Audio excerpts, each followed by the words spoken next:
Okay, so it's good evening from me. It's just gone 6 o'clock at my time here in the UK in the evening. The channel has now passed 930 subscribers. It is ticked over today. I think the weather video that I did helped. We've had our first bit of meaningful rain where I live in the UK for the first time in 6, 7 weeks. And there's meant to be more thunderstorm and flood warnings in place for the next 48 hours. It's going to start raining again pretty much constantly from about midnight all the way through till midnight tomorrow. There may be some more pop up thunderstorms later. Um, it could rain again at any time. There is a likelihood of a pop up thunderstorm, but the big thunderstorms are due tomorrow, and I'll be working in that, which is going to be fun.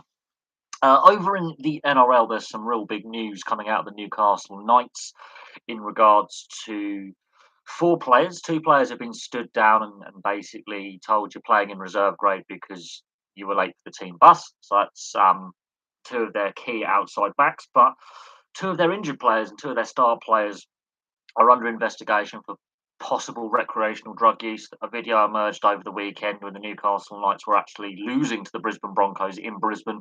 Kalen Ponga and Kurt Mann, two of their better known players in the world of rugby league. Kalen Ponga is the club captain, and Kurt Mann has stood in as captain when Kalen Ponga is out either on origin duty with Queensland or is out injured. Both players are currently out injured for the season. They were videoed in a nightclub coming out of a toilet cubicle when the door staff were kicking them out. Um, the NRL Integrity Unit is now doing basically on the spot drugs testing. The NRL has a policy of three strikes and then you're in serious trouble. If both players have already had their second strike, it's you know it's trouble. In my last video, I discussed the effects of World War II had on Portsmouth. Which pro sports team do you think World War II had the biggest effect on? I think league is the better way to look at it. The European leagues were basically suspended, and a lot of players did go off and sign up on all sides. Same with World War One. I think the league that is most affected, I would say, is the NHL over in Canada and the US. A lot of players went off and signed up very early on, especially the Canadian players in 1939. That is a thing. Yes, the NRL does have a three-strike policy when it comes to recreational drug use. The first one, there is no suspension. The second one, the player will get suspended for 12 games, but you won't know that that is the reason why that player is not playing. They'll just put down there's an injury or internal issues. And it's the third one where the test result is made public knowledge. Now, we don't know if Kalen Ponga and Kurt Mann have had prior strikes, but both players have missed a lot of significant time from playing in the last couple of years, which would equivalent to more than 12 games. So won't know unless it's a third strike for one of those two players. The NRL operates an anonymous three-strike policy, and other players have been caught uh, with recreational drugs in their system or on camera, which was what happened with Brandon Smith and Cameron Munster at the end of last season. Reece Walsh getting arrested in possession.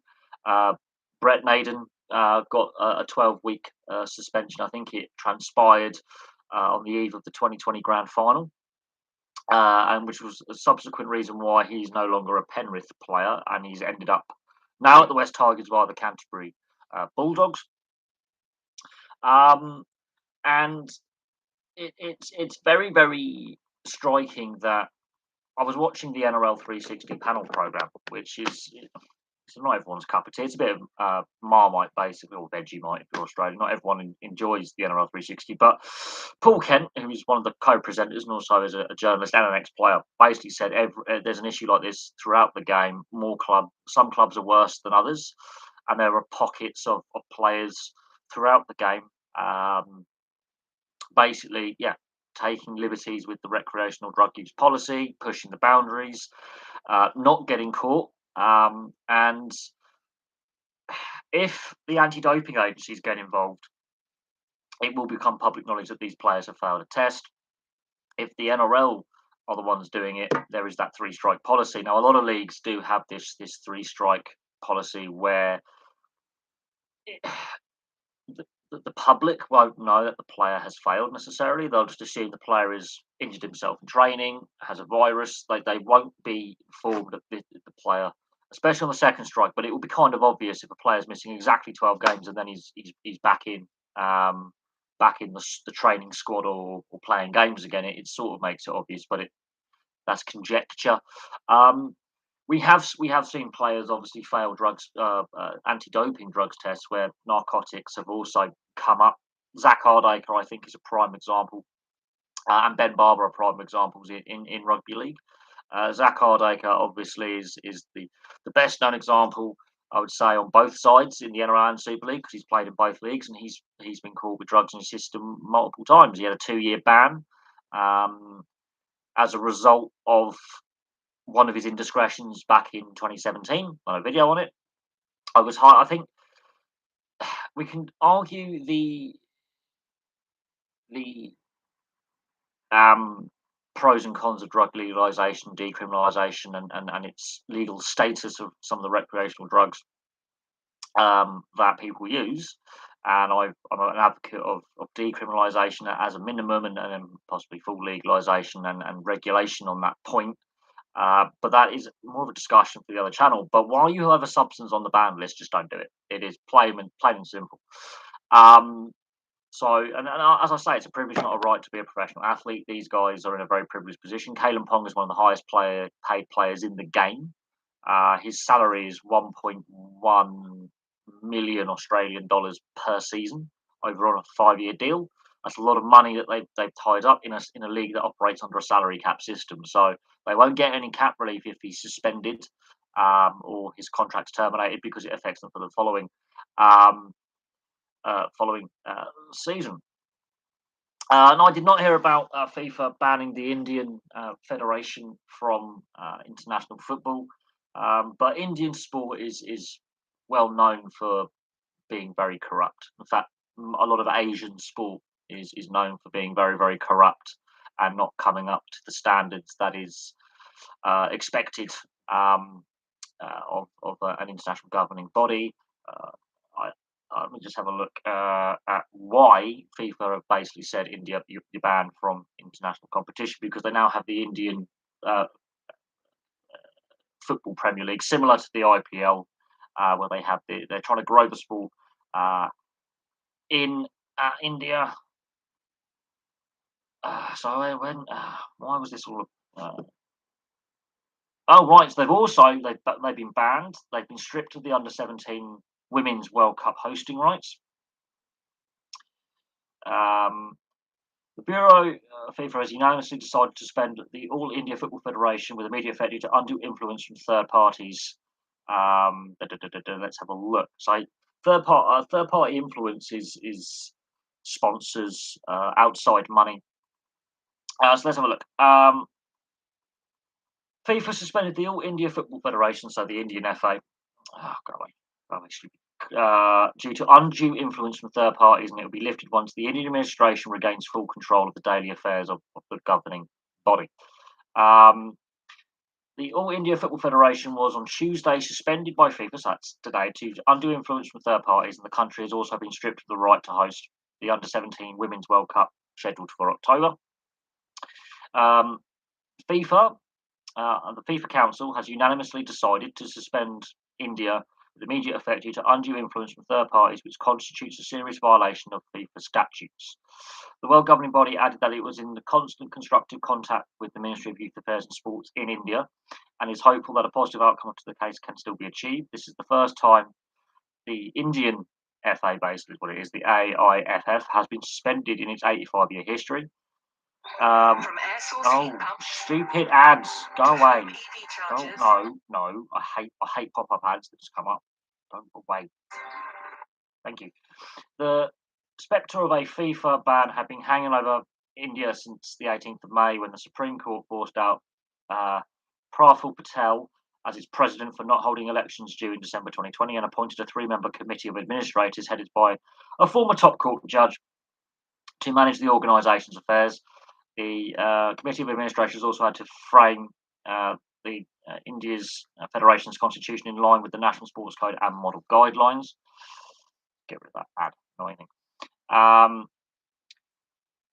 What else? As per FIFA statutes, member federations should not be subject to legal and political interference. So basically, politics got involved, and that's against the rules. Despite the Supreme Court of India interference, FIFA did not ban India and instead sent a joint FIFA Asian Football Confederation mission to monitor the situation in Indian football. The mission ended its 3-day visit back in June on the 23rd. The mission concluded that the next step should be the ratification of statutes in line with the FIFA and AFC principles of good governance and the holding of electoral congress to choose the next leaders of the Indian Federation. They published a draft constitution on the 16th of July. And there's all and then there's lots of other stuff. Then on the 6th of August, FIFA threatened to suspend them. On the 15th, FIFA informed the Indian Sports Ministry that it is in opposition to individual members' inclusion. And today, they were suspended. Yeah, it's basically to do with government interference in the running of the game in India. Normally, third parties would be classed as sponsors, but it's in this case lawyers and politicians getting involved, which goes against what the FIFA guidelines. Although FIFA, being a very corrupt organisation in the past, and probably still very corrupt right now, hence the Qatar World Cup, you've got to sense some kind of hypocrisy in regards to that situation. Yes, the Portsmouth ownership in the 2009-2010 season up to 2013. So 2009 to 2013, that 4-year period was nothing short of comical and disastrous. And it was frustrating and painful and quite embarrassing to watch how the FA, the Premier League at the time, and then the Football League allowed.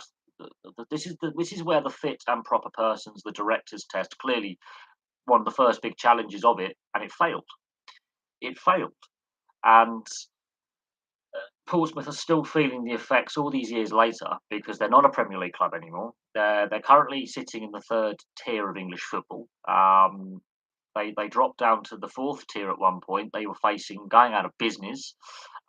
Obviously, the fans stepped in with a fan-led consortium and fan ownership, and obviously they sold the club on in 2017.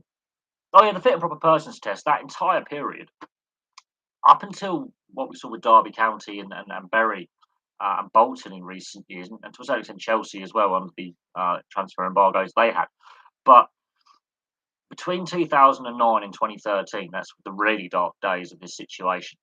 And the court case that involved Milan Mandaric. So even before 2009, when there was clearly very serious, inappropriate conduct happening at that football club, where money was just siphoned off and just disappeared.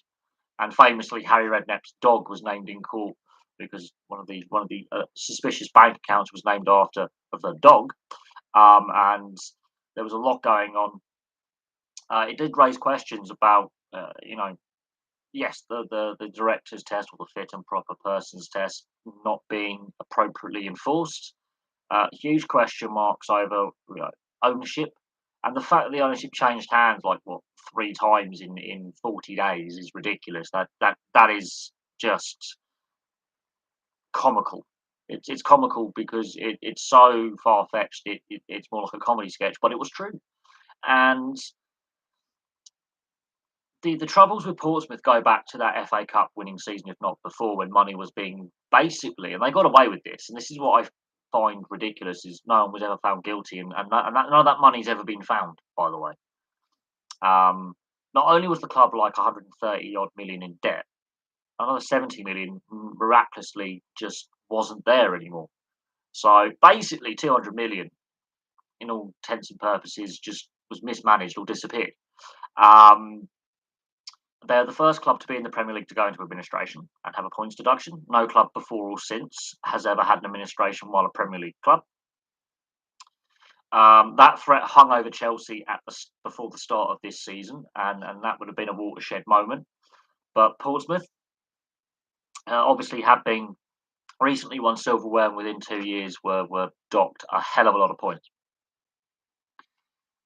And unfortunately, it happened again with Bury. Now, Bury, lower down the football pyramid, obviously, when their problems started, and they did go out of business. It happened again with Bolton in the same season. And obviously what's happened with Derby County as well. Birmingham City are another club that's got a lot of off-field problems at the moment, and it does raise questions about the EFL, the Premier League, and the FA and their governance of the game. And then I find it very hypocritical that they try to basically block the Newcastle United takeover, but don't worry, the Man City takeover that took place a decade earlier, that's fine. That's not a problem. It's still blood money, but it's not a problem. But Newcastle, no, we can't have that. The utter rank and hypocrisy from pressure groups who just cherry pick. Oh no, we'll allow money from the UAE, but we won't allow money from Saudi, even though they're basically the same kind of people. And human rights abuses do happen. We'll award the World Cup to Qatar, um, but then we'll complain about how corrupt the process was. We all knew the process was corrupt. No one is really that thick. They must take us for mugs. Um, yeah, I do hope the fan-led review or the input from fans, because we've been ignored for too long. And I was watching a video of the Oxford Debating Society. What's it called? Where the founder of Arsenal Fan TV was giving us a talk at the Oxford Union and being interviewed and giving his interview and question answer session. And he basically said fans had lost their voice and they weren't being considered, and the voice had been lost about criticising bad ownership, criticising transfer policy, the owners. And that is right. Fans have for a long time been ignored. The concerns that we have in regards to the health of the sport, the direction of the sport, how our ticket money basically and our merchandise, but the money that we as fans buy into the game, buying this is an Italian tank top training top. So the money we when we buy merchandise, when we buy tickets, the match day program, for example, season tickets, travelling to see our teams play, supporting the national sides. Robbie Lyre's his name, yeah. Robbie Lyre, he was fantastic. Listening to a man who actually was an architectural surveyor.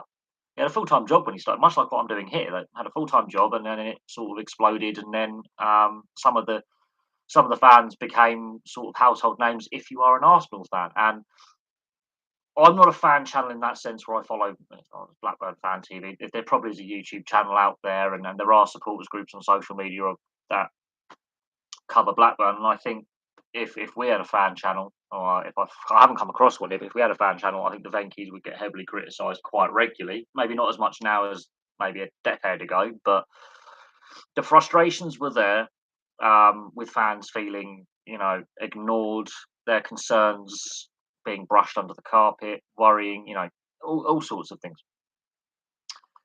What's the pay difference? It honestly varies. It does honestly vary. It honestly, some of the national managers get quite a bit more pay. Well, it varies because some clubs are exceptionally wealthy.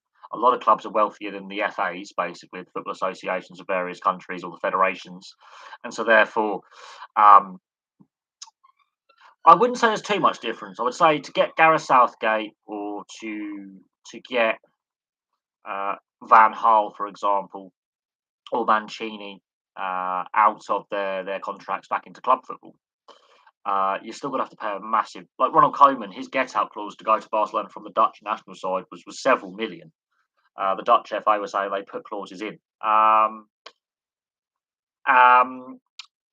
But again, because there's no salary cap in the European game or the international game, for example, very few leagues have salary caps. Now, the Spanish La Liga have salary limits, where you've got to reach salary rules, but there's not really, as I would say, it's more of a luxury tax, but your salaries can't exceed a certain amount, but there's not actually technically a transfer cap or a spending cap.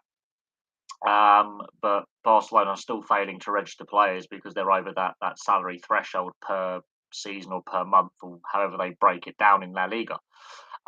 That's where signing bonuses you get round salary rules in Spain with signing bonuses because they're not salary, they're bonuses. So you can get round the salary rules in Spain. If Barcelona really had been smart, they would have given players less salary with massive signing bonuses. They chose not to, so they're contract problems. I wouldn't say there's a huge difference. Some football associations, like the Italians and the Spanish, ourselves, the French, the Dutch, the Germans, are quite wealthy football associations and federations. So some of their managers. I mean, Jurgen Löw was Germany manager for the best part of 2008 until last year. Um, that's quite a long time. If the pay wasn't great, he wouldn't have stuck around for nothing. Um, and you're less likely to get sacked as quickly as an international manager over a club manager. You spend less time with the players. You have less games per year. You have a longer cycle in between tournaments. So it does vary. I mean, it varies on the league. It varies on the size of the club. And as I say, there is no full on salary and spending cap, which you find in other sports. Um, I think there's not a lot of difference. If you're a very wealthy organisation, a very wealthy football association or federation, you can afford to pay a coach a fair salary, and you see a lot of international coaches stick around for quite a while. Southgate's been in charge longer than all but two of the Premier League managers with England. Mancini over the last has been in charge quite a long time at Italy in comparison to what Serie A managers, what their lifespan is in management. Yes, I think with the football fan led review, they should look at TV and distribution of money across the leagues. Absolutely. That was a big bugbear during COVID, especially with League One and League Two, with the financial rescue package that the Premier League resisted to give, basically. And they tried to write that out and only give it to the Championship, and the Football League stuck together, I think, which was very, very important, massively important. Um, Before the Premier League, before pre 92, the TV money was split up with 50% going to Division One, which became the Premier League, 25% to Division Two, which is now the Championship, and the other 25% split evenly 12 and a quarter and 12.25% between Division Three and Division Four. That is no longer the case. It's more than it's about it fluctuates from TV deal to TV deal, but use 75% as a baseline for the minimum that would go to the Premier League, up to anywhere up to 90%. There's your depending on the TV deal. So the lowest percentage the Premier League has had in TV money is 75%. Now that basically means, as a percentage, the leagues may be getting more money now in actual terms, real terms, is different with inflationary costs, than they were in '92. But it's a very unbalanced system, and it's the same across Europe. This is why the French league is really poor. The French league system is disastrous below the second tier. Same with Germany and Spain. Italy has got a lot of big clubs in the lower divisions, but again, the distribution is too weighted to the top, and a big problem with that is the Champions League, to a certain extent, the Europa League. Those clubs that qualify for those positions, the TV money is not evenly distributed with all the clubs. Um, that's allowed clubs like the Big Six, the European Super League clubs, to gain stupid revenues, which imbalance the competitiveness of the domestic leagues. And if you look at my Football League history videos, you can see where the league titles have, where pre-TV money, it was a very competitive, lots of sides winning the league and the minor trophies and the FA Cup. And then as time goes on, this will be very noticeable when we get to the Premier League era clubs that have won. So I've done Blackburn originally. It was the first Premier League club winner that I did. But when we look at, I've done Leicester, so that's two of them. Only 7 clubs have won the Premier League in 30 years. So that's a pretty competitive league. That's one every 4 years, basically. It's not too bad. That's a new winner every 4 years, or every 4 years there's a new name on the trophy on average, which is not a terrible competitive nature. But pre-92, more clubs could have a good season or a couple of good seasons, and therefore the finances were more balanced. There was a more financial stress in the game, but there's a lot. That's why there's 24 uh, ever clubs to win the top flight in this country, including the 7 Premier League clubs in that 24. So you could argue, yes, the league is exceptionally competitive, but 5 clubs have won multiple Premier League titles. 2 clubs have won just one each, and that's Leicester and Blackburn. And the other 5 have won a minimum of 2 to 3 Premier League titles each, apart from Liverpool have won the one. But Liverpool have also won multiple league titles prior. Yes, the ITV Digital or ITV, what became the rump of it became ITV Sport, which is their sports TV broadcasting arm. Yeah, ITV Digital's collapse and the collapse of the ITV News channel as well nearly brought ITV to its knees and nearly, caused massive problems within broadcast media. It was on the stock exchange and the stock price collapsed to pennies. I remember this clear as day. The stock price became pennies. They had Premier League rights there. You had Football League rights there. The Premier League also felt the blow to a certain extent, and that led to the rise of Setanta in the UK.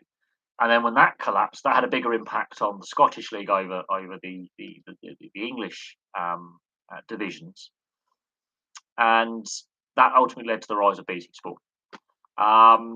Yes, you could argue Sky stabilised the situation, and whether you're a fan of Sky or not, the BBC briefly had some Football League rights for a few seasons, predominantly Championship games for a couple, and then they suddenly stopped doing it, which was ridiculous because on a Saturday you could watch a Championship game, and occasionally a League One or League Two game, and then they stopped doing that, which I thought really harmed the growth of interest in the other 72 clubs in the top 4 divisions. I mean, the TV rights is a complete and utter shambles, and yeah, I mean, it's been 92 onwards. You can see where football has lost its way significantly, and the money isn't being evenly distributed. Look at the amount of clubs in the lower divisions since 92 that have had administration, coins deductions, financial struggles, winding up orders from the High Court, having to basically asset strip themselves to survive, and it's there's definitely massive problems with the current structures in place. I think COVID has highlighted those problems, really how bad they are. The imbalance within the Football League structure and the finances of the game. I think COVID has definitely sped up uh, the bursting or the deflating of the financial bubble. In 10 years' time, would football be on TV channels or on streaming? I think there's still going to be a mix, because we've seen the highest viewership figures domestically are always on free to air. The World Cup will always be on BBC and ITV. I can't see that changing. And and look at the Women's Euros, the highest ever viewership figures domestically for the women's game, and the World Cup for the women in 2019, the highest viewership figures ever seen in the last 2 tournaments for women's football, and that was not on. More people watched the women's football on BBC Live TV. I was one of those who watched it on streaming services, but the vast majority was still watching on the TV. So I think while that trend still continues, and a lot of people are actually cancelling their streaming subscription services right now, Amazon, Netflix, Disney Plus, over in North America, Hulu, Paramount. A lot of people are cancelling their subscription services and going back to regular cable. So we are seeing we had lockdown, so subscription services in that first year spiked, and I think that was and with no sport on for months, that was a sort of a false economy, and we're going back to normal. No, I don't follow the Super League. My interest in domestic rugby league, and this is unfortunate, and this is why I think the World Cup is key, is not there anymore. Look, they tried that pay-per-view subscription thing back at the end of 2020, and that lasted a month. And they've tried it before, and it lasted a season. So I think they were discussing it, but in the aftermath of the Premier League pay-per-view debacle, and the previous time they did it was back 2005. It lasted a year. It just didn't work. People just did not want it, and I can't see, with the cost of living crisis, an average family forking out however much money it may be to yet another streaming service. I can just about afford my NRL subscription, and that's for me. That's a one-off payment. I could pay weekly, I could pay monthly, and it's just not um, affordable. Super League, the Channel 4 agreement does have two post-season games, playoff games. Doesn't have the grand final, so there's still two post-season games to be shown on Channel 4 when the Super League does reach the post-season and finals. But they won't be showing the grand final, which I think was a massive, massive mistake with the signing of that contract. And I'm not key. I think Channel 4 is a channel which has got a lot of issues with it. We don't know about what the future funding model for Channel 4 is, because at the moment it's 50-50 TV license, publicly funded, plus ad revenue. So it's partially state run, partially privatised. So the future of Channel 4 going forward in the next couple of years is very, very uncertain. And so I have some concerns with Channel 4 sharing the Super League rights with Sky.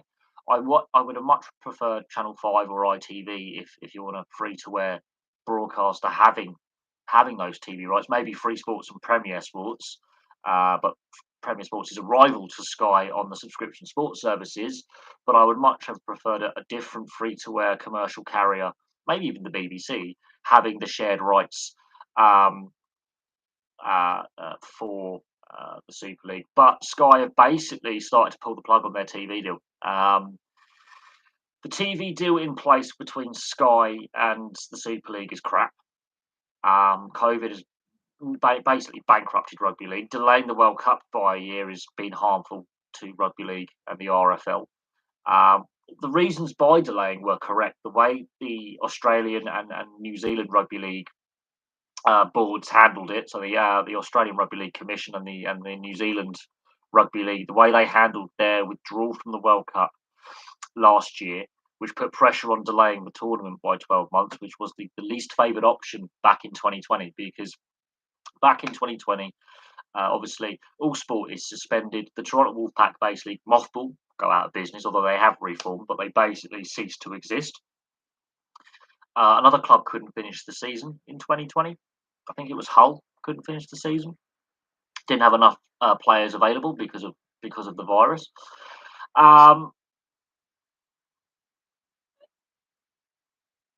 The the the the, the TV deal basically near enough.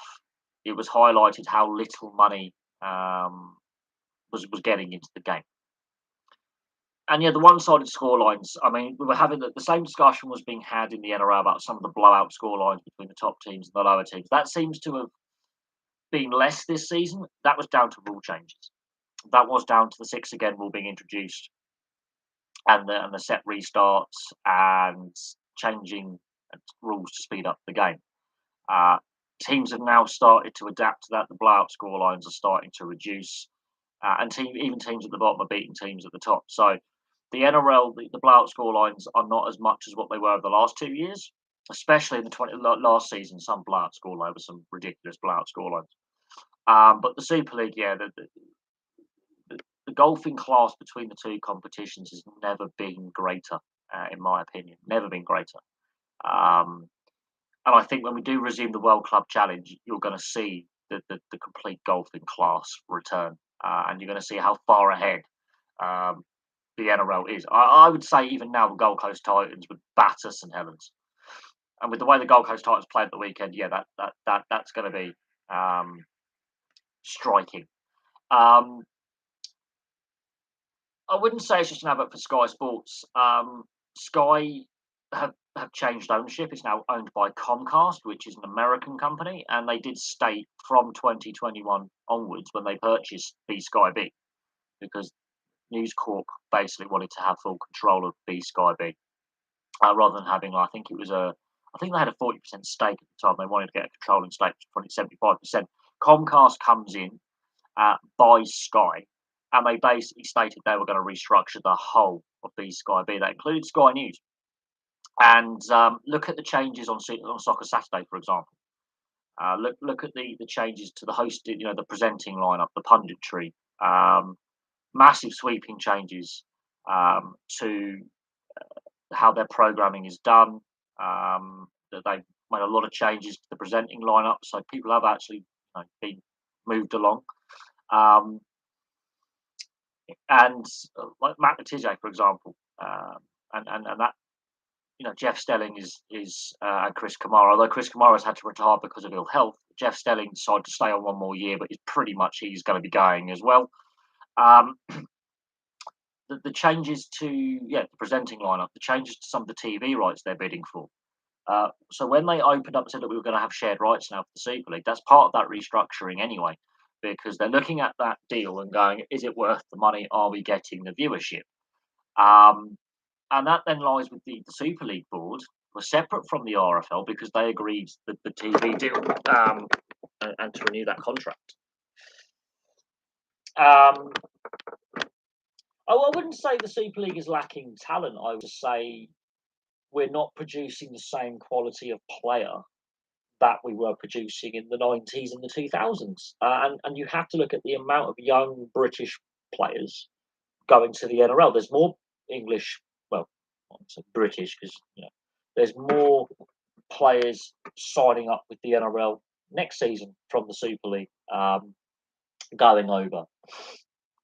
And the NRL talent going the other way, a lot of it is second-rate NRL talent. Still good players, just not on the same level as what was going before. You're not getting a Joey Johns. You're not getting an Andrew Johns type player. You're not getting, Alfie Langers.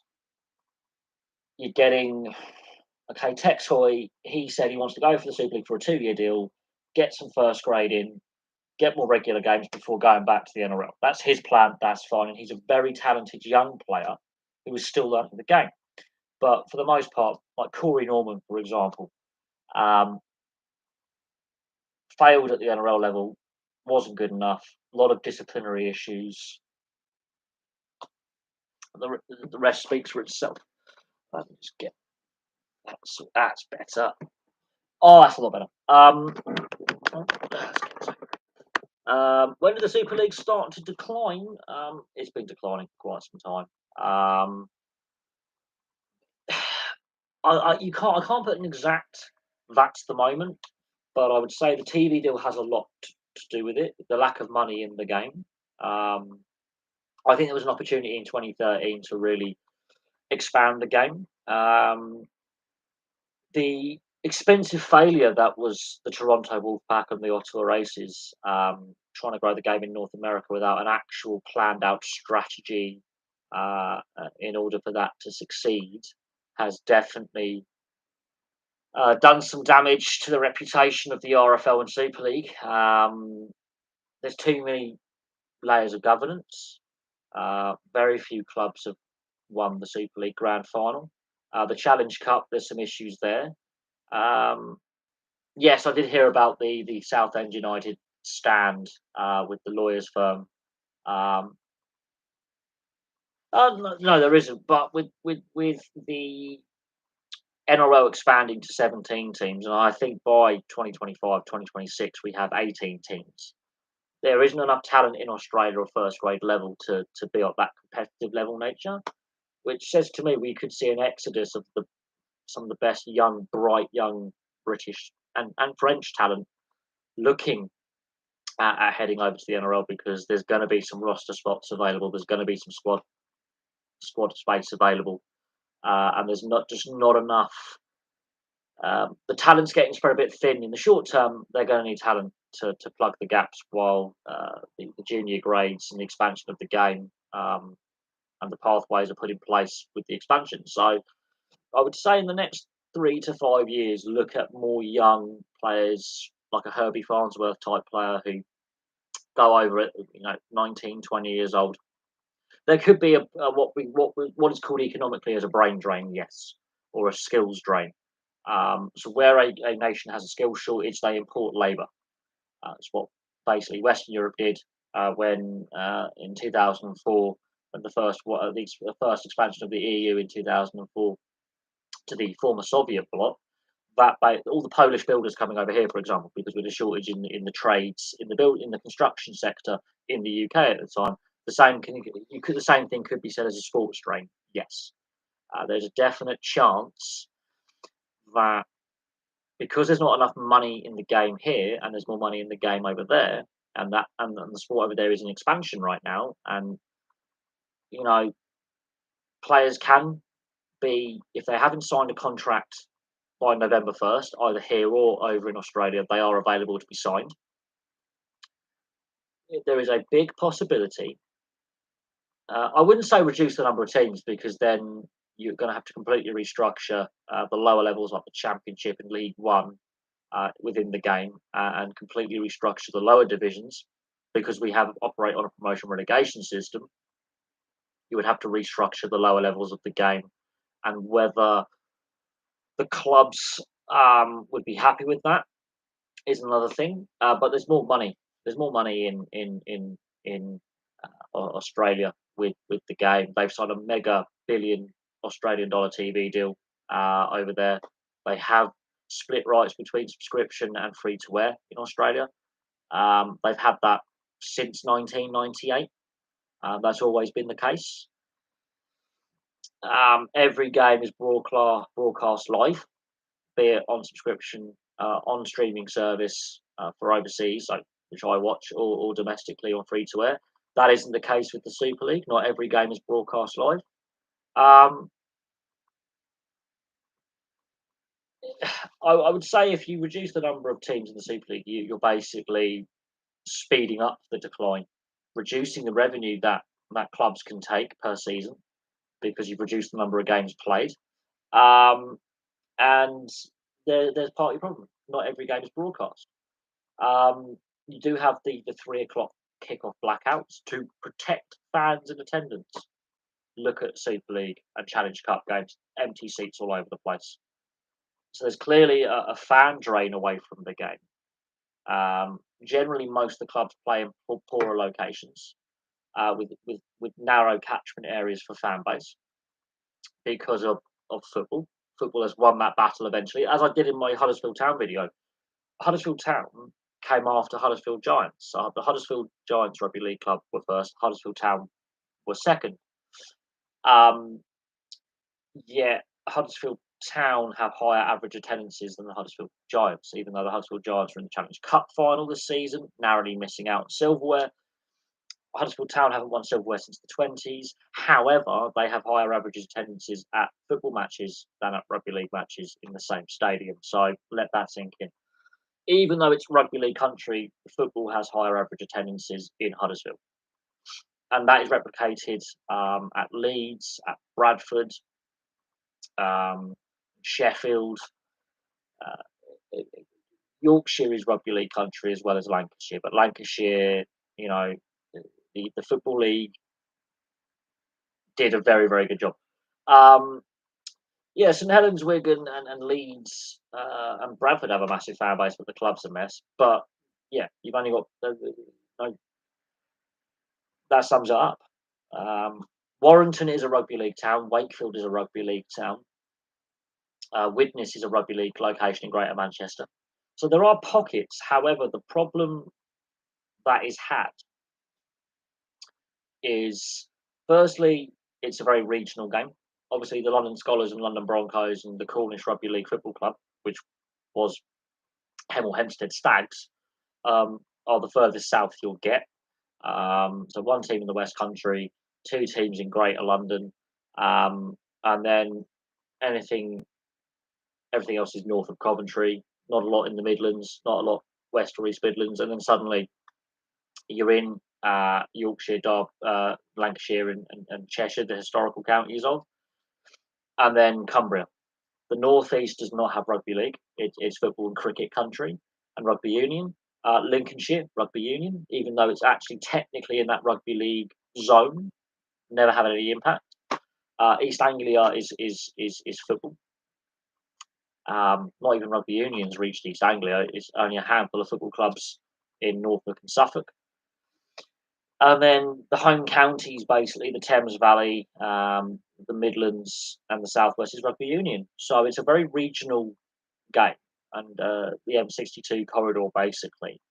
And there's a resistance from the RFL in growing the game in the Midlands, in the Southeast, in the home counties, in East Anglia, in the Southwest, where for the most part, although not everywhere, they're wealthier. Choosing Cornwall for the relocation of the Oxford races is a most brain dead decision. First, it's rugby union country, and secondly, it's the poorest county in the UK.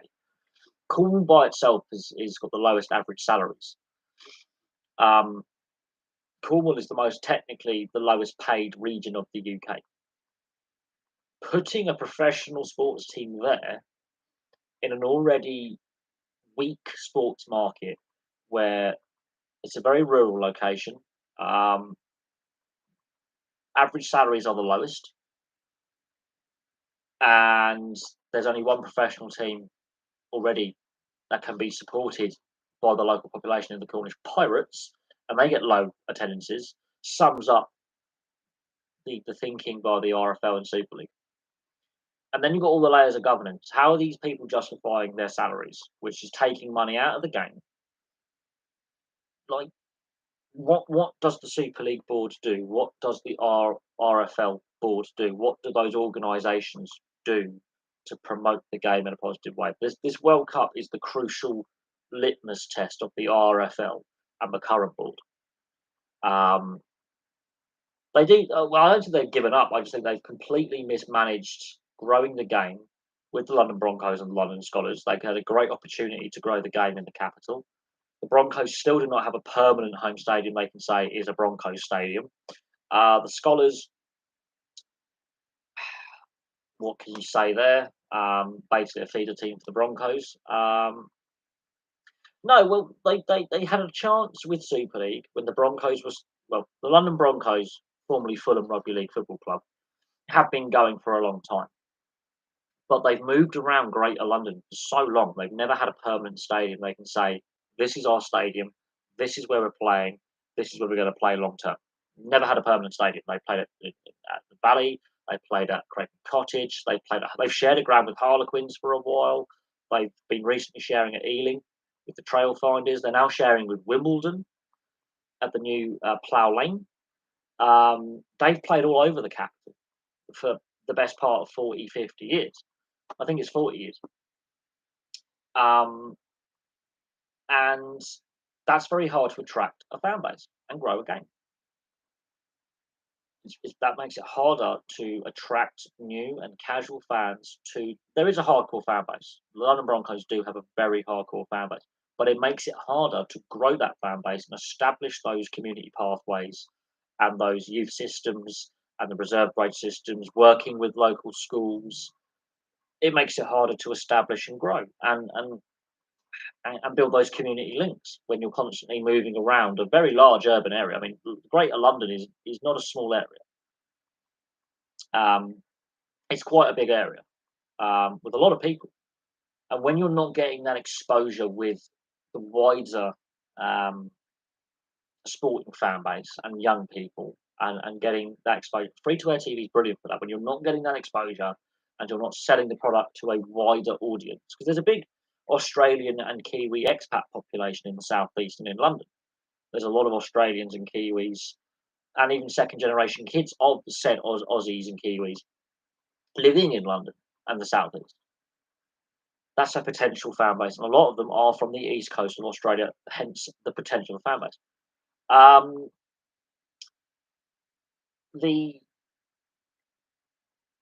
The mismanagement of the Super League and the TV deal, and the criticisms of the Challenge Cup and and having the final in London every year.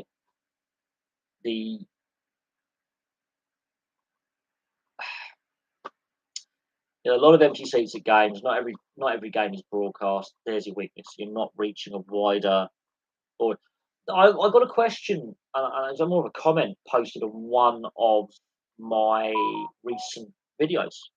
How can an expat in New Zealand watch the Super League? And I said, have you tried the BBC um, World Service? Have you tried what's the TV deal like with Sky New Zealand? What rights do they have? Um, and and you know, can't get any. There's no great overseas TV deal with Australia, New Zealand. They just show the games that we get here on Sky. So already they're not showing every game, and I'm not sure how the Super League and the RFL for that matter have sold the TV rights to the global market and the international TV rights, because there's a problem. There's another big problem. Is their lack of engagement on social media is really striking.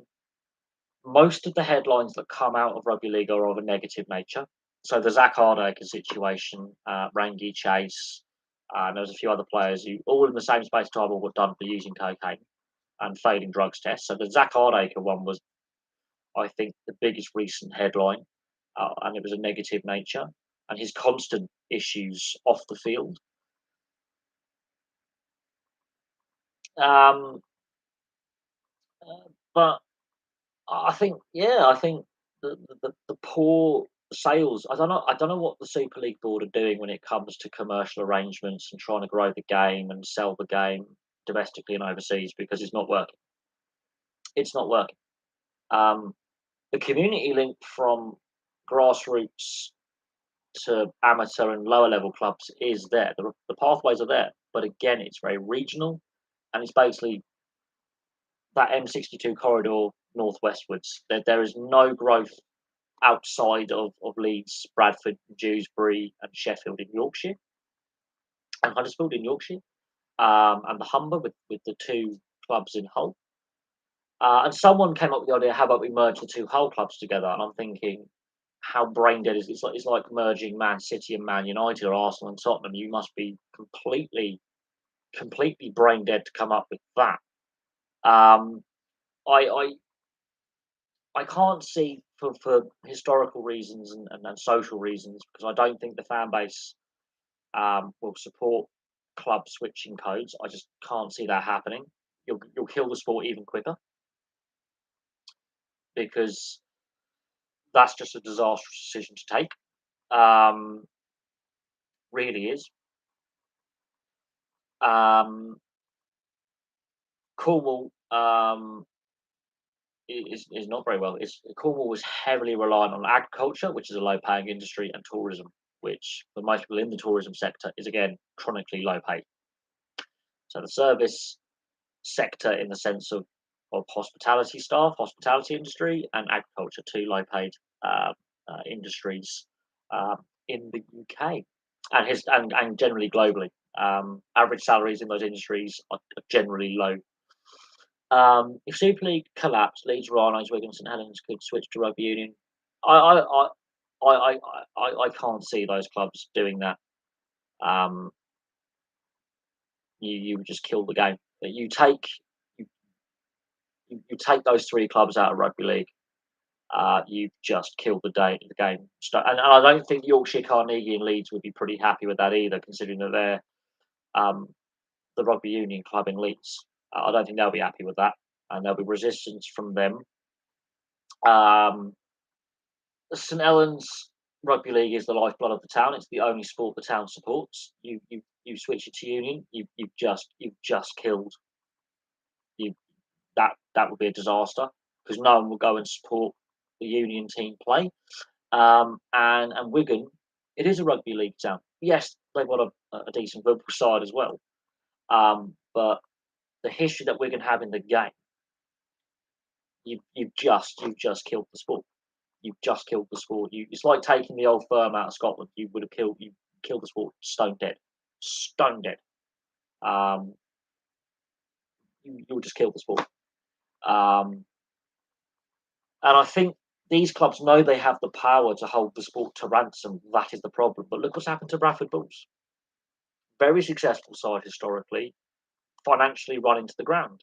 And I think that's the moment where rugby league in this country lost its way. As soon as one of the strong clubs historically went belly up,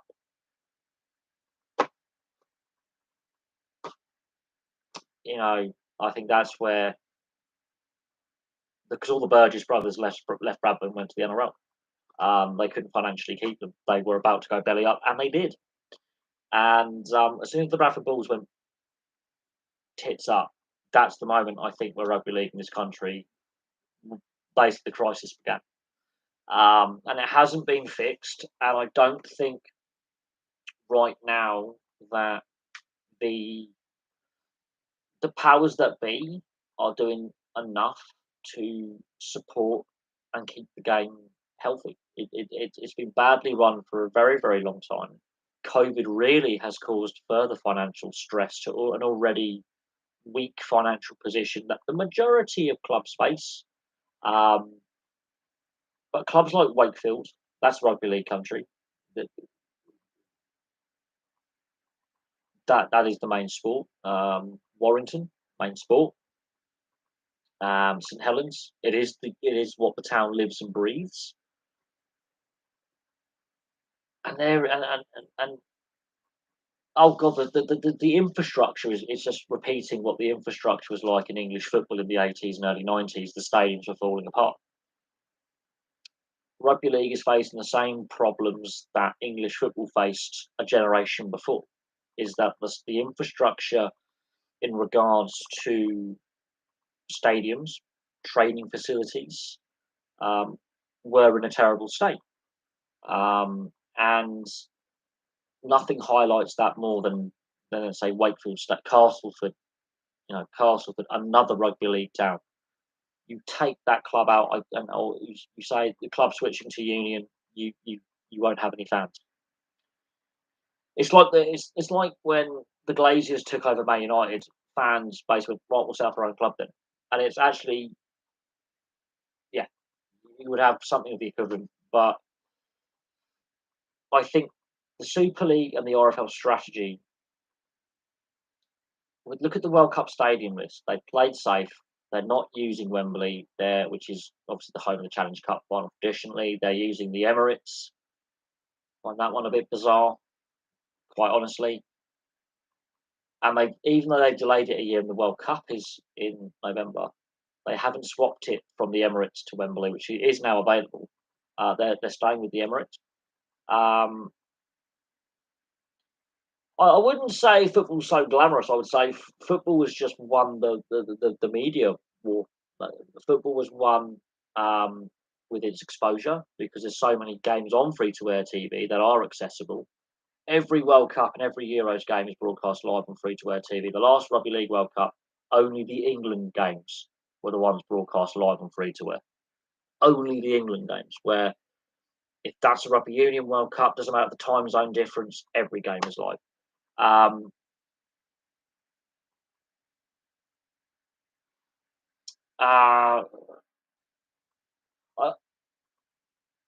I wouldn't say all the matches in the World Cup will be one-sided affairs. I do think some of the small nations can beat each other and entertain. The problem is the RFL were banking on playing the World Cup last year, and they gave out the 4 options on the table: full attendance, partial attendance, no attendance, but it gets played. Or the decision they didn't want was playing it this year. Now, I think, ironically, the decision to play it this year has benefited all nations. I really do believe that. It's given younger players another year to develop, which is fantastic. The problem is, financially, they are still getting support from central government. The only way the World Cup can make any money was playing it last year with full attendance. Delaying by a year has caused some financial difficulties. I was actually looking at tickets to go to the Emirates. Now, my girlfriend left me, so I'll be going by myself now, which is cheaper. The ticket pricing looks pretty promising, I have to admit. One thing I have noticed that is a positive by the organising committee is they've looked at the ticket pricing. Obviously, having the Euros and the Women's Euros beforehand and how they priced their tickets. Um, the women's Euros, there's a reason why they got record crowds. And people go, but they're giving away free tickets. No, they were giving they were selling tickets at reasonable prices. They weren't giving them away. There were some brain dead comments going. There was one comment after the England Austria game in the women's Euros. Oh, they're hyping up the crowd, but they're throwing tickets for free. It's like, no, actually, they priced them very reasonably. If you attract families, and this is where you want the next generation of kids and teenagers to want to take up the game, having games in London and pricing them at like I think it's 10 or 15 quid for a ticket or something. Looking at the Emirates games, if you price them right, you're going to attract that kid's imagination, that young adult, that casual fan, or that first time viewer to the game. If you price it right and you get it right and you market it right, you get fans for life. And then there's an interest. And then they go, what's our local club? The Scholars, the Broncos. Let's go to a Broncos game. Let's go to a London Scholars game. And suddenly you've got fans for life. I wouldn't say rugby union's more exciting and attractive. I think rugby union's got a lot of problems with how the game is played. And if you look at how I describe my rugby union for beginners, I honestly do believe that rugby league is a far more um, easier game to understand. It's an easier game to pick up. It's an easier version of the game. It's the other code um, to learn your basic skills. Rugby union is seen as messy, slow paced at times, very stop start. Um, some of the rules are very confusing, and it still has that stereotype of being upper class or for the wealthier people. Rugby league is a good gateway, and if they get the ticket price right at this World Cup, and I do stress this, then fantastic. And the Magic Weekend in Newcastle, I am so surprised they haven't cracked the Northeast because they always seem to do well with the Magic Weekend attendance. But yes, women's football is more friendly than the men's, but they did get the ticketing strategy and the pricing right for the product. There's a work colleague of mine, his partner was working on the women's Euros at St Mary's at the Amex. They got that right. Um, I wouldn't say rugby union's terrible. I'd say there's a lot of issues with the structure of the game and the stop start nature at times of the game. Rugby league, if played in the right way, the ball can be in play for 6, 7, 8. I mean, I was watching one NRL game at the weekend. The ball was in play for about nine consecutive sets of 6. That's the equivalent to about, I'm going to say, about 10 minutes of play, 10 to 12 minutes of play. That's a quarter of the half of football.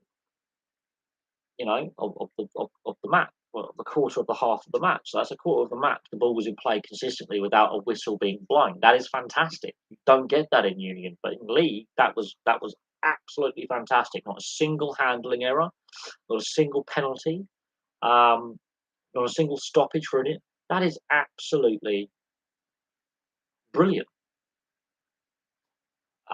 You wouldn't get that in Union. You wouldn't get 12, 14 minutes absolutely continuous play on a regular basis. In rugby league, yeah, you would.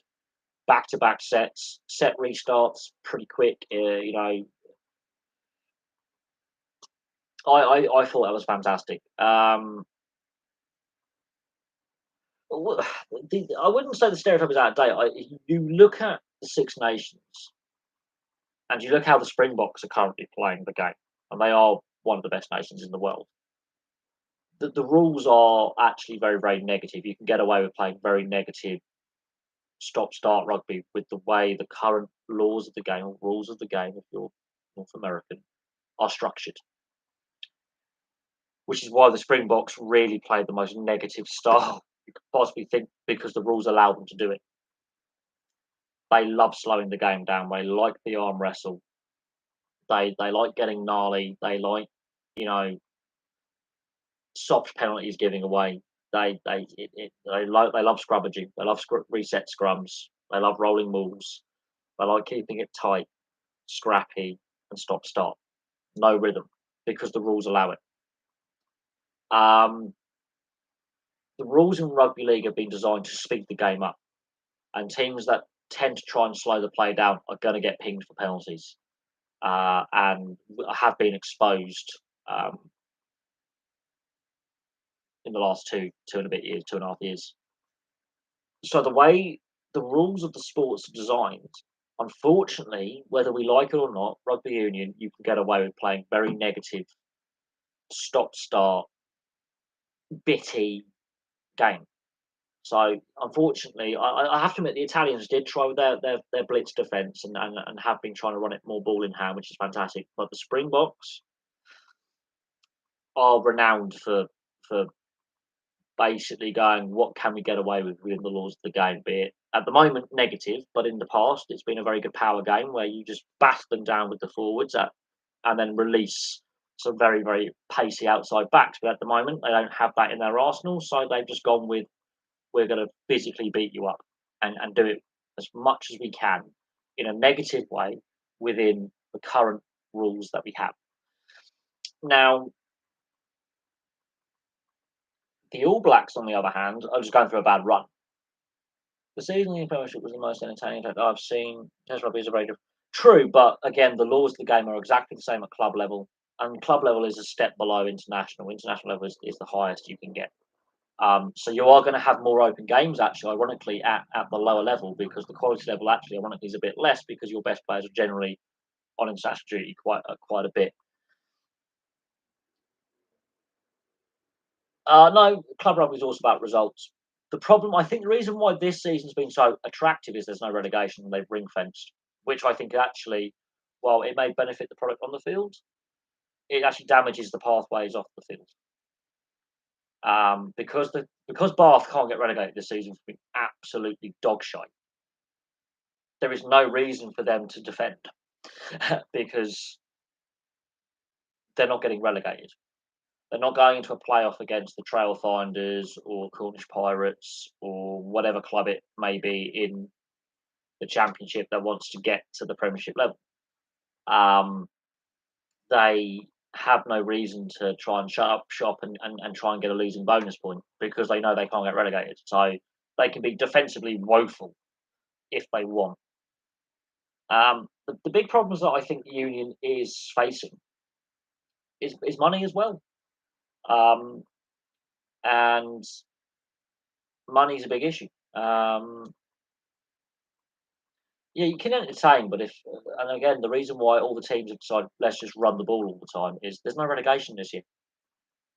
They the Premiership has ring fenced itself, made it a closed shop, and so Bath can be absolutely dreadful and not and get away with it because there's no threat of them going down a division for a year or two. Yeah, I mean they've got to have an even numbered league. They're going to have to look at bringing it back promotion relegation. I don't want to close shop. I really don't. Um, they've ring fenced for now. If that becomes permanent, I honestly believe that's bad for the game because there's some good regional teams in the championship and there's some good young players playing in the championship and the lower divisions, and that pathway gets shut off because all these Premiership clubs have academies, and you've suddenly stifled that pathway where a club like a Bedford or a Ealing Trailfinders, Esher back in the day, Cornish Pirates, who've been knocking on the door for quite some time. They can't reach the promised land, which means the players they've developed will get poached. They can't afford to keep them. There are some professional clubs in the second tier, but this is where the money problem lies. This is where the money problem actually lies, and that's the difference with the French system is well paid at the second tier. Our system, and this is where professionalism has failed. And again, this is where football and the Sky TV deals and the BT Sport TV deals, and back in the day, ITV Digital and Setanta, with the amount of TV money that's gone into football, is professional down into the non-league now in football. Rugby union, some of the clubs in the championship are professional, but below that, really falls apart very, very quickly. And professionalism was technically brought in because clubs like Bath were finding ways around the amateur status of the game. And the same could be said in the Gaelic Amateur Association sports in Ireland. I am very, very surprised they haven't decided with hurling and Gaelic football to go professional, because that is a very, very 1900s way of looking at things sports wise. I'm so surprised they have stayed as amateur status in the Gaelic Amateur Association sports. I understand the social reasons and the historical reasons why, but economically, I'm really scratching my head because that's a license to print money in Ireland. I've got to do a video on the Gaelic Amateur Association, the GAA, and why it's so culturally important to Western Ireland and rural Ireland. But yeah, we were told that professionalism would be good for the game and would filter down, um, much like in football, the money would filter down the pyramid and would become a good basis for a good, healthy financial structure of the game. That isn't been the case. Wales, it's always been a mess. Scotland have only got two professional clubs, and I do fear for the long term future of rugby union at grassroots level. Clubs are finding things very financially difficult. Um, you may not mind it, but I think the fans will, and you will basically, if you take out some of the rugby league clubs, you've just killed the game. You actually speed up the death of the game. You really do, and it's a fantastic sport, and it's got a lot of community links, and there'll be a lot of division. It's not the first time this idea has been broached to merge the two codes together, and put forward. Um, it won't be the last time that that idea is on the table. But the historical community links, it's a big community sport, massive community sport. The social, the fabric, the history behind it. You take clubs like St Helens or Leeds, Wigan out of rugby league, you've just killed it. You have just killed it completely. The whole clubs. You just whoever came up with the idea, merge the two whole clubs together. You've just killed the sport.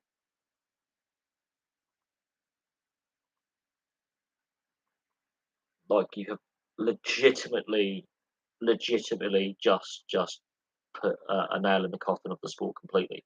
There has to be another way to fix the sport, and the other way to fix the sport is look at growth areas and look at challenging rugby union and to a certain extent football, um, in their strongholds and going, we offer a viable alternative. And I think one of the pros and cons of rugby league at the moment is it's played in summer. Now, the only sport it truly has to compete against in summer is cricket. The problem you have with playing rugby league in the summer, A, is the heat. B, is when the international football tournaments are held.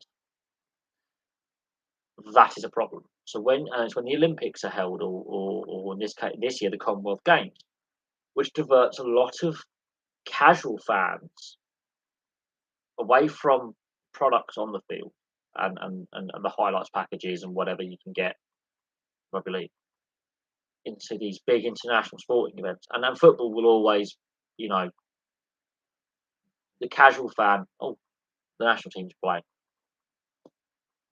There's your problem. Is it um challenge the NFL? Look, the the way I think rugby league can maximise on its potential is at the moment, and I will say this, the only sport it is competing against for viewership in the summer is cricket, and cricket's in crisis.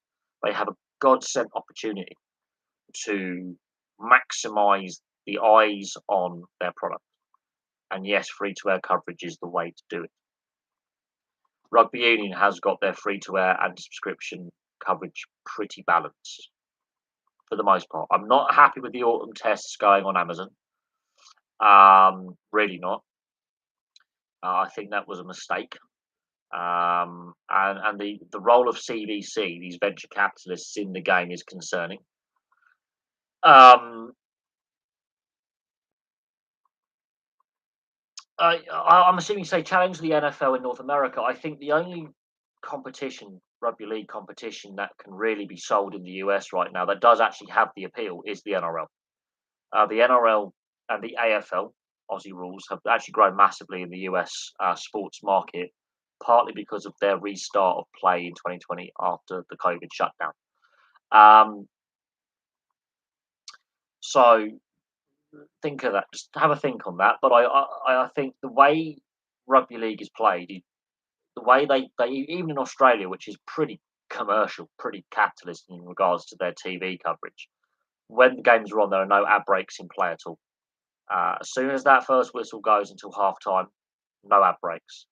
Um, Again, the halftime show is pretty short, but you might get one ad break for about 60 seconds, and then you're back into the halftime show, and then another little ad break. Then the whistle kicks off the second half.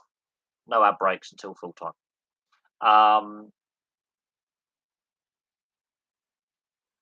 If I mean, let's have a look at the North American Rugby League, because that was going to start in May, if I remember correctly, and I'm surprised the Ottawa Racers didn't sign up to play in that.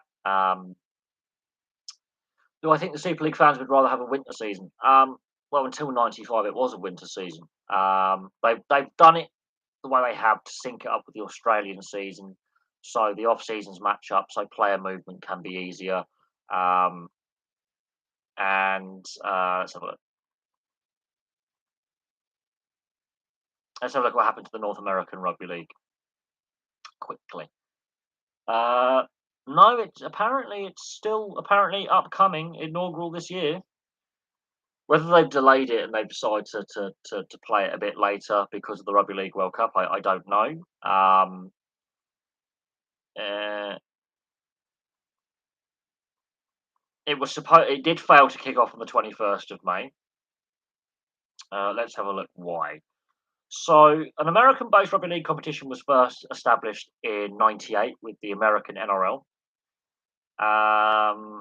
It lasted for 13 years. Then you had the USA Rugby League, which broke away. That started up in 2011. There were two competitions in the US, um,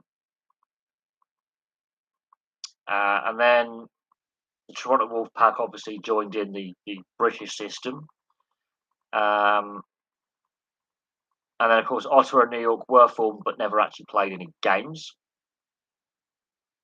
And then Robert Elson, who was the Super League chief executive at the time, saying there was no opportunities for rugby league in North America, left out, which I think was stupid. Um,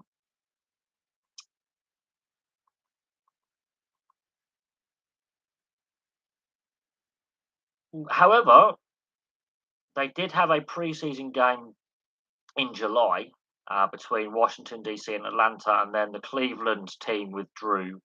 That means there's only four teams. There's four teams left, which is pointless really. That's so you got Atlanta, New York, Toronto, and Washington DC.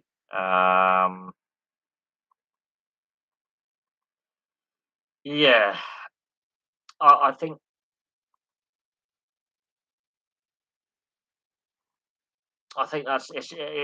it's just the NRL. I think has to be the driving force behind any potential growth. Obviously, there is potential to play the game, and they've obviously been playing the game at a semi-pro level since '98.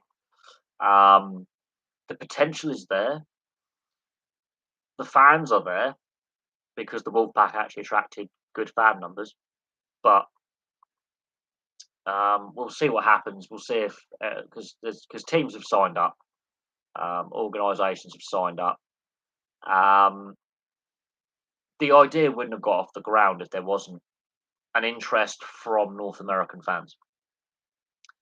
We'll see what happens. What is happening at Norwich City then? What have they been not doing? Um, Norwich City, I don't know what's happening at Norwich. Let's have a look. What's happening at Norwich City. Let's have a look. I hope rugby league in the US does get up and running. Look at what rugby unions managed to do. That's a minor success story in um, my opinion. Is the Major League Rugby has been a success story. Um, let's have a look.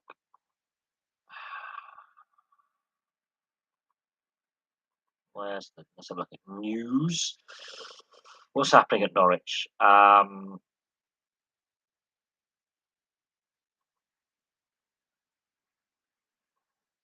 Da, da, da,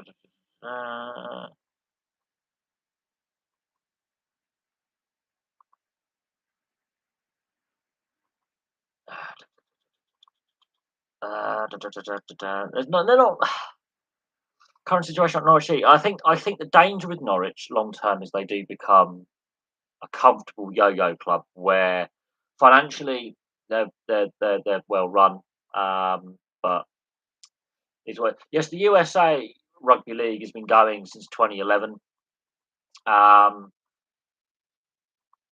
and it's semi-pro at best, amateur is the best way to describe it. But there clearly is an interest to play the game. There clearly is an interest to play the game, and in my opinion, yes, that there are fans in North America of the sport. And look, they played a state of origin game in LA before. So, and the NRL has mentioned they may take games to the US and Canada. Whether that's the All Stars match, the Maori and the Aboriginal Indigenous All Stars, whether it's a state of origin game, whether it's a regular season like Magic Round, the NRL has looked at the idea and the possibility of taking regular season uh, games to the US. They are looking at that possibility, and they wouldn't be looking at that possibility if there wasn't rugby league. If there weren't rugby league fans in North America,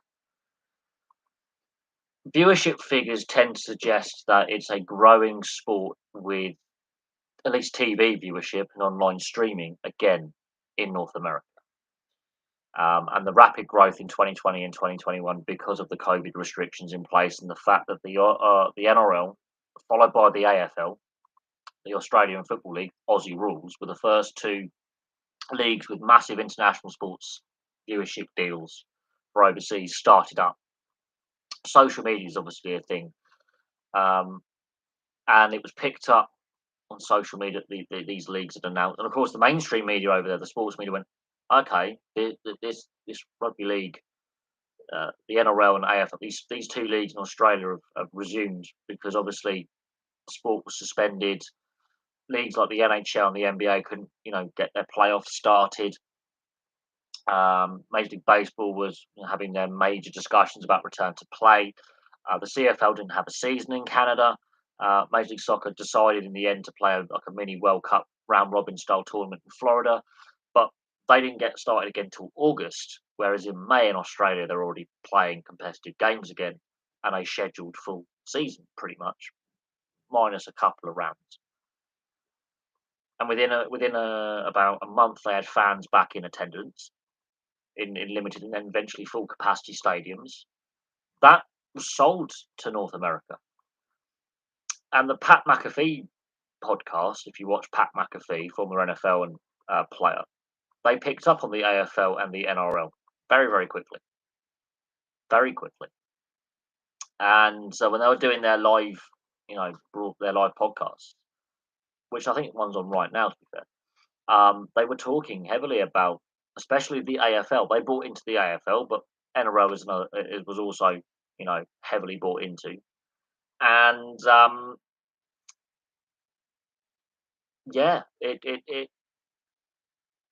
viewership figures skyrocketed, and then they renegotiated the TV deals and the overseas TV deals, and yeah, there was a change in leadership with the Australian Rugby League Commission and the NRL with Andrew Abdo replacing Todd Greenberg.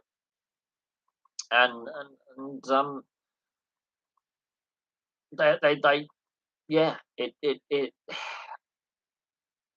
and the fact that, like, NRL players have gone over to the US to play NFL. One's been drafted by the Philadelphia Eagles, Malitia. Valentine Holmes went over for a while, and of course the Jared Hayne experiment. So the less we talk about Jared Hayne, the better. But the principle lies there that NRL players have gone over to play NFL, and to varying levels of success. But that, I think, shows the interest that the North Americans have in the product and the athletes that Australia produces. Um, and they're now saying, Burton, the Canterbury player who's got a bloody cannon of a left boot, could be an NFL kicker. He's got an absolute rocket and a cannon of a left boot. He can kick a ball 60, 70 meters easily. Um, and yeah, they're basically, what the NRL has done very, very successfully is their social media side of things, and selling that game on social media very, very successfully, in my opinion. Um, and and they've got good links with YouTube, Facebook, Twitter. They're very active in the social media side of things. Like they've got the streaming service for overseas outside of Australia and New Zealand, of which I've subscribed to, which is actually very, very affordable. Same with the AFL; they're quite good at their overseas streaming services, and again, the social media side of things, the the fact that they do sell their product quite well. I think the issue with the AFL is they need to find a replacement CEO for Gil McLaughlin, who's obviously standing down at the end of the season. They need to find a replacement of leaders, leadership change, and I haven't seen obviously much news in the way of an appointee being announced. I haven't seen anything yet in regards to the AFL announcing his replacement. But he's basically there till the end of the year, and then he stands aside. Now, I think he's done a decent job considering the issues the AFL were facing when he took up the role, and to where it is now. And again, you could argue that the COVID pandemic, obviously, was a big test that sport across the world had to face. And I think the Australian sports, especially the AFL and the NRL, dealt with the Australian leagues dealt with it a hell of a lot better than the European and North American leagues. A hell of a lot better. Um, they had better discussions with local, state, and national governments about protocols. The fact that the New Zealand Warriors basically lived in Australia for 2.5 years, and were able to compete in the competition was important. Um, Players were more heavily punished for, you know, breaching protocols, the bubble or the COVID protocols, and how quickly they managed to get the teams in bubbles and continue with playing games. Um, Whereas in North America, there was arguments about hub cities, bubble locations, getting games played. Over here in Europe, some leagues didn't resume play, some leagues called the season, some leagues voided the season. Australia, I think, for the flaws of the national government in Australia at the time, um, I think that the AFL and the NRL did a fantastic job with getting the last two seasons played. So there's that. I mean, I can't really say much more than that. And and I think that's another difference between the NRL in Australia and the Super League here is the governance. I mean, whether you like or dislike how Peter V'landys and Andrew Abdo are running the game, some of the decisions they've made, they act very, very quickly. They act with decisiveness, um, and they get things done. Whether you agree with their direction they're taking the sport, they're still getting things done. There's none of this delay, indecision. They're getting things done. Um, the fact that within 8 weeks they managed to get the league started up again and played, and not a single game has been suspended, rescheduled. Well, only one game has been rescheduled, not a single. Well, three games have been rescheduled, sorry, but not a single game has been abandoned. Three games rescheduled. Every single game that has been in the schedule since the resumption of play back in the end of May 2020 has been played. So that shows you the,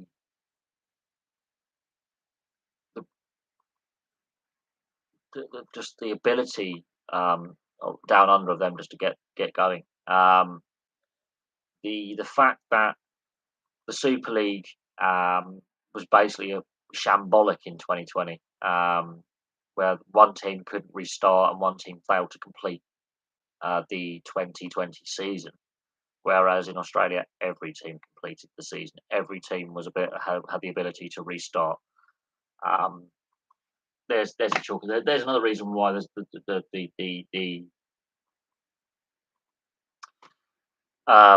the gap in class is there. Um, in regards to the North American Rugby League competition, um, yeah, I think there has been a lot of issues in getting it off the ground. COVID's had a massive impact on the formation and the starting up of the league. Um, but I think, as I say, the willingness is there. The willingness is there. The fact that they've had a rugby league competition of some kind being played in the US and Canada since 1998 is a positive sign that, yeah, there is an interest to play the game, and there's an interest in the game. And look what Major League Rugby's done in the last few years with some very challenging times, and they're still going as well. So I would say that both codes of rugby have a great opportunity to be a success given the right backing and the right exposure. And look, Major League Soccer. People were saying that Major League Soccer, the professional football, um, association football in the US hadn't worked up to that point. Every league that they had set up had collapsed and was unstable. And they were saying Major League Soccer is going to fail. It will fold. It won't succeed.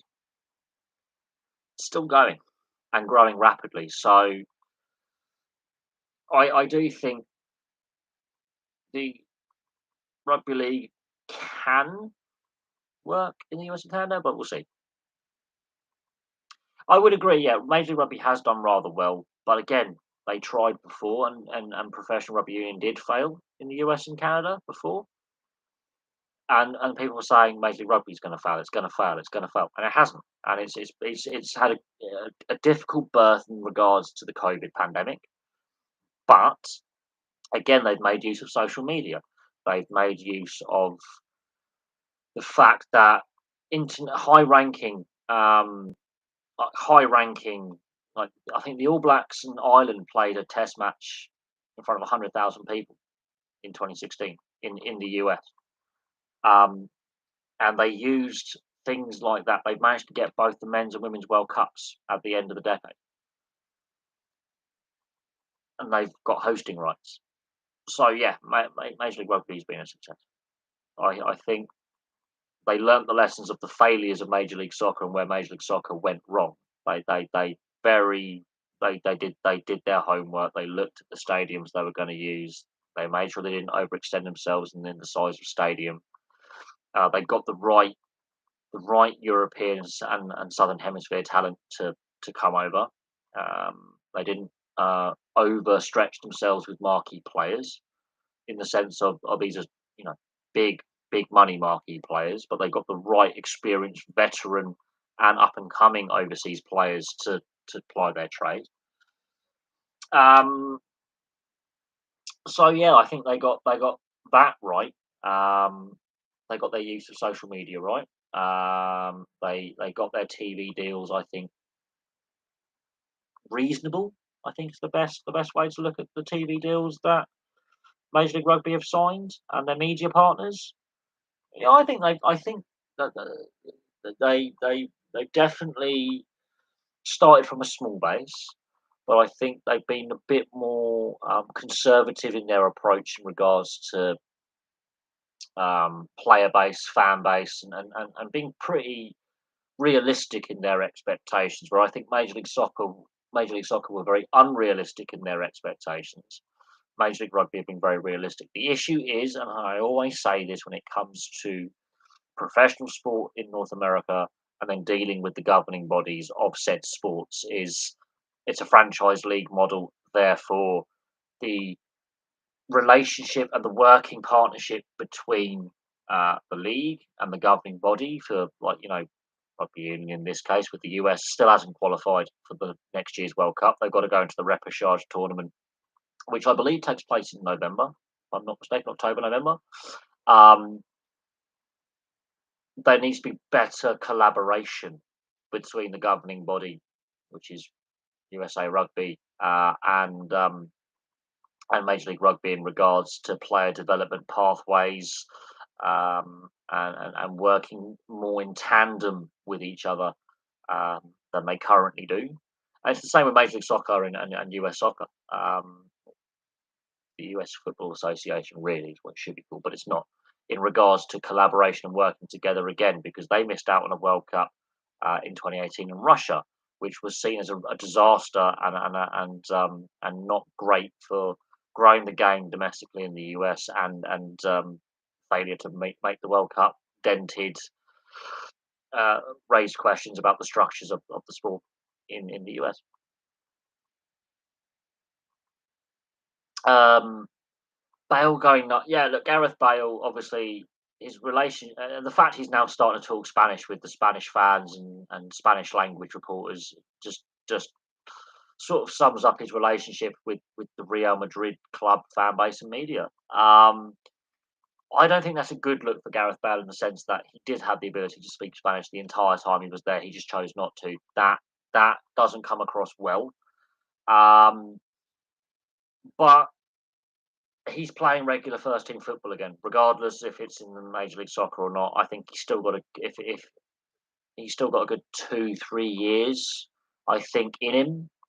I think he may finish his career over in the US. I think he'll extend his contract at LAFC and retire over in the US. Um, and the fact that Wayne Rooney's gone over there to manage is a big thing as well for Major League Soccer. And he's decided to go, European football's too toxic. I'm going to have a look at the US, which is a less toxic environment. So there you go. What are the most UK indoor sports teams that have the most Instagram? I wouldn't be surprised if it's the netball. The netball having a lot of Instagram followers. I know the UK Netball Super League has definitely done very well again with its social media presence. Um, and I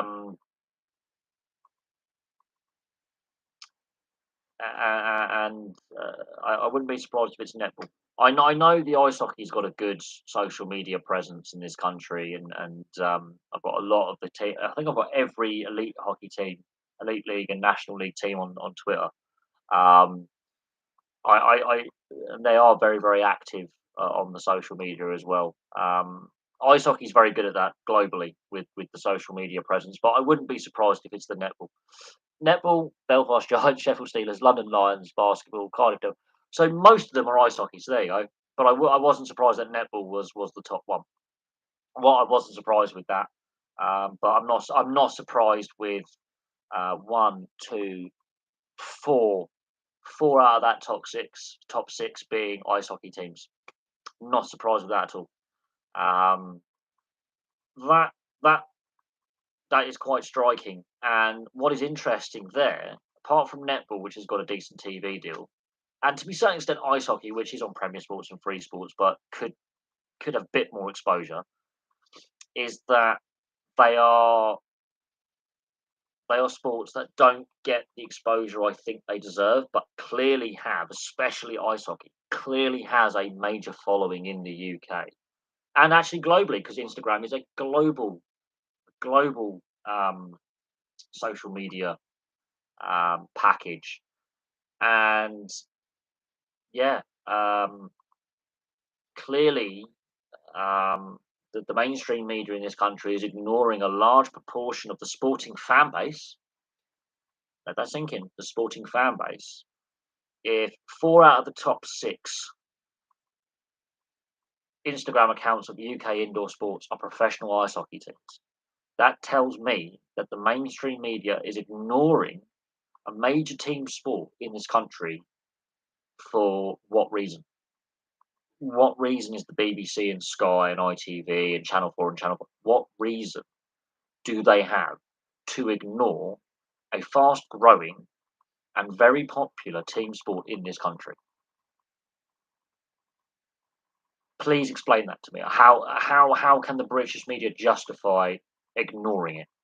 Um, I think the London Lions doesn't surprise me because of the city that they play in, and it's a multicultural, multinational city with a lot of overseas residents, especially from North America as well. There's a big and Australia, New Zealand, where basketball is exceptionally popular, and continental Europe, which again, basketball is very, very popular. Um, that doesn't surprise me with the basketball team. It doesn't actually with where they're based. Netball, I was not surprised at all that the national side are top because of the success they've had for a very, very long time. And of course, part of the reason for that, the Commonwealth Games. Netball was a Commonwealth sport, and we've just had the Commonwealth Games. Um, yeah, I do agree. I think the mainstream media in the UK is definitely, for whatever reason, not realizing that they've got a very marketable product. I mean, Christ, ice hockey it sells itself. The speed of the game, the physicality of the game, the fact that there is legalized violence, which fans love, by the way. And when anyone tells you families don't want this, no, no, little Timmy wants to watch bloody a Canadian and an American punch the hell out of each other for 60 seconds. Trust me, little Timmy, he likes that. Honestly, the amount of fights I've seen at British ice hockey games with the players, right?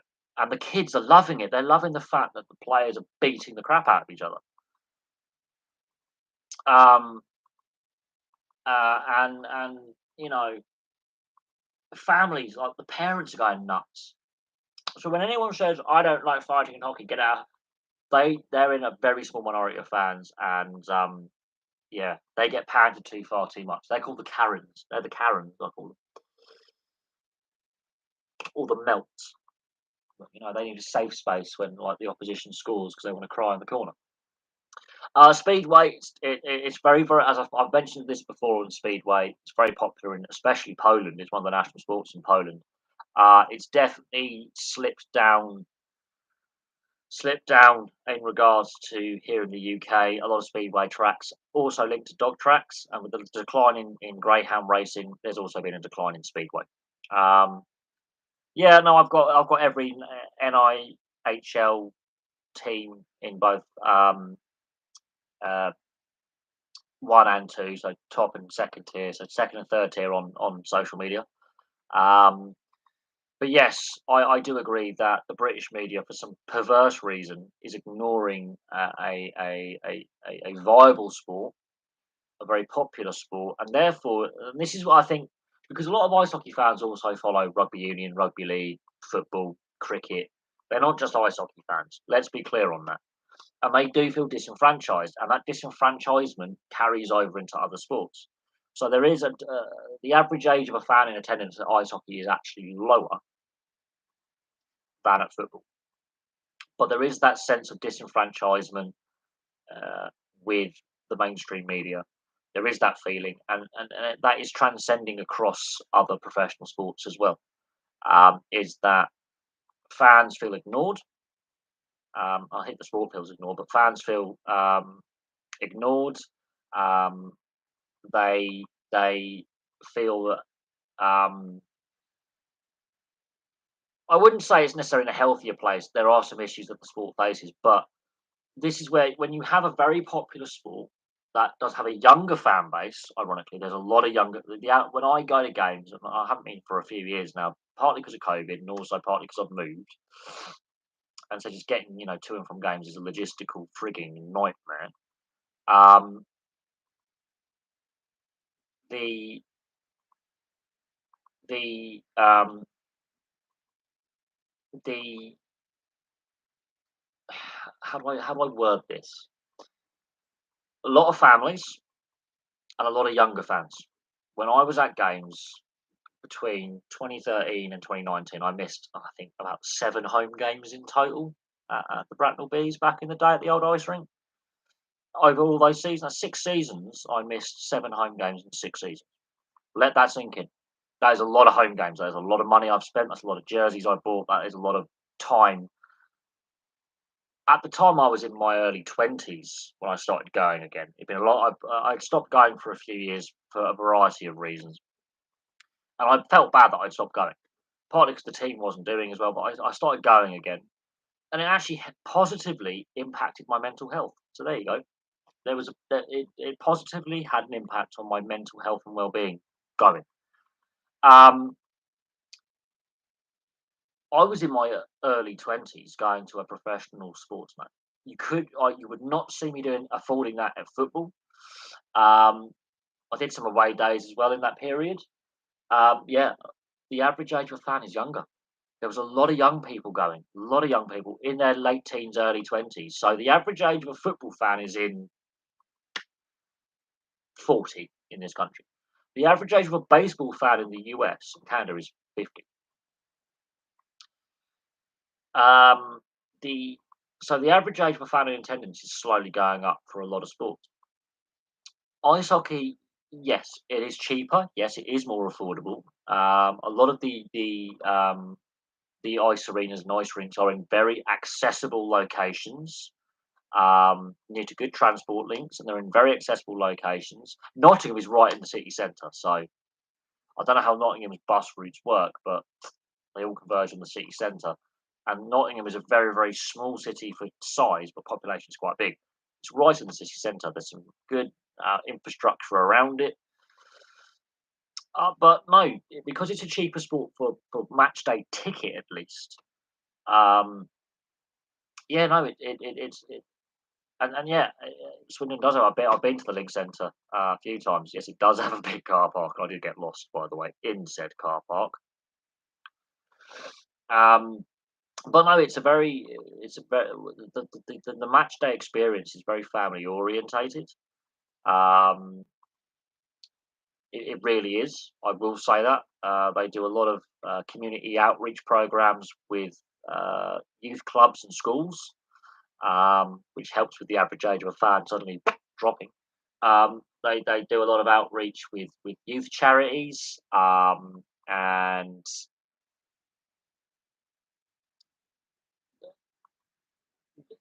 uh, my experience was that yes, a lot of volunteers helped get the sport um, off the ground and keep day to day things running. A lot of volunteers, a lot of community support, and there is a community link there. And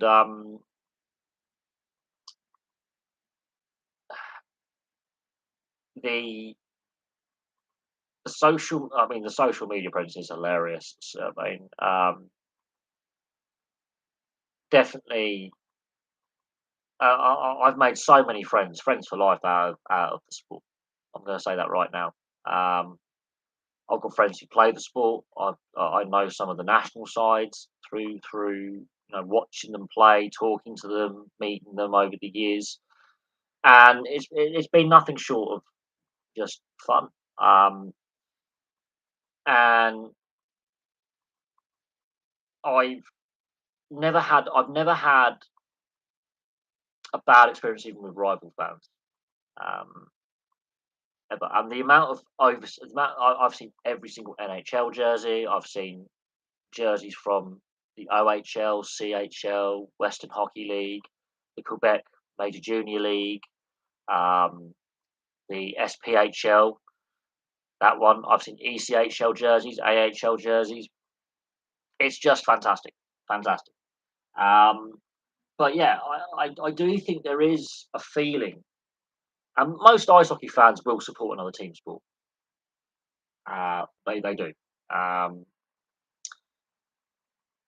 but there is a feeling within of the the mainstream media will never take us seriously. Oh, we're well, you know, and there is that feeling of resignation that the mainstream media is ignoring a very vibrant sport in this country. And that's where on the continent it's a completely different story. Especially in France, it's very popular in France with the national media. They've got a better TV deal in France for ice hockey than for the top flight football. Let that sink in. More people in France watch ice hockey on the TV or go to games on average for arena size, so arena capacity being filled, than at French football. Let that sink in. Now, some of the French clubs have big fan bases, but for a percentage of arena filled, so percentage of tickets sold of capacity, more people per capacity percentage go to ice hockey, watch on the TV than the French domestic football league. Let that sink in. So it, the potential is there. However, the issues that ice hockey has faced in this country is at the governing body level, with collaboration, because we have multiple governing bodies. Yes, we have the English and the Scottish separate. The Welsh is basically the English, but the funding formula is for the Welsh devolved Parliament. So, and then Northern Ireland's completely separate in itself. Um, so there's different governing bodies, and there's no collaboration. There was a vote put forward for a unified governing body nationally that was rejected. That makes no sense. So on the governance side of things, could be a hell of a lot better, hell of a lot better. Um, but on a sporting side of things, it's a fantastic sport. I love the sport. Um, you know, I've always loved the sport. It's a shame that my local rink is now gone. It's just a hole in the ground now. My other two local rinks are Slough and Guildford, technically. Basingstoke at a push. Although I'd much rather go to the Guildford Spectrum to watch an Elite League game this coming season because I can just get the train. I can get the train. I'm on a right transport link to get a train to Guildford and get to the Guildford Spectrum to watch a game. Um, I wouldn't say that. Oh, the bees are still going. They're just playing out of Slough. They just dropped the Bracknell from the name. The team are still going. Their jersey this year looks. Their home and away jersey this year, I have to admit, is their best jersey in a very long time. The jersey design, I've got it on my social media. My friend sent me a link on my Facebook. Their jersey this year looks good. I want to get my hands on one for the first time in 3 years. The jersey design is the bees are still going. The club still exists. They're just playing up the road in Slough, which is on the edge of London, which is still in Berkshire. It's just 20 miles that way. that way, 20 miles that way. And I can get to Slough, but on a Sunday it's just a nightmare on the trains, and that's why I haven't been to a game for 3 years. Is transport. Transport is what's being difficult in getting to and from games. The bees are still going though. They just a slight name change. Um, yes, Bristol. And guess what their problems were? John Knight Group. The same people who own the Bracknell ring own the Bristol ring. So we've been here before with Plymouth, had a nice rink as well. Never had a team though. But Bristol and now Bracknell have both fallen afoul of the John Knight Group with their ice rinks. And Bristol was the best part of a decade battling to get new facilities. They were playing in Oxford, for Christ's sake.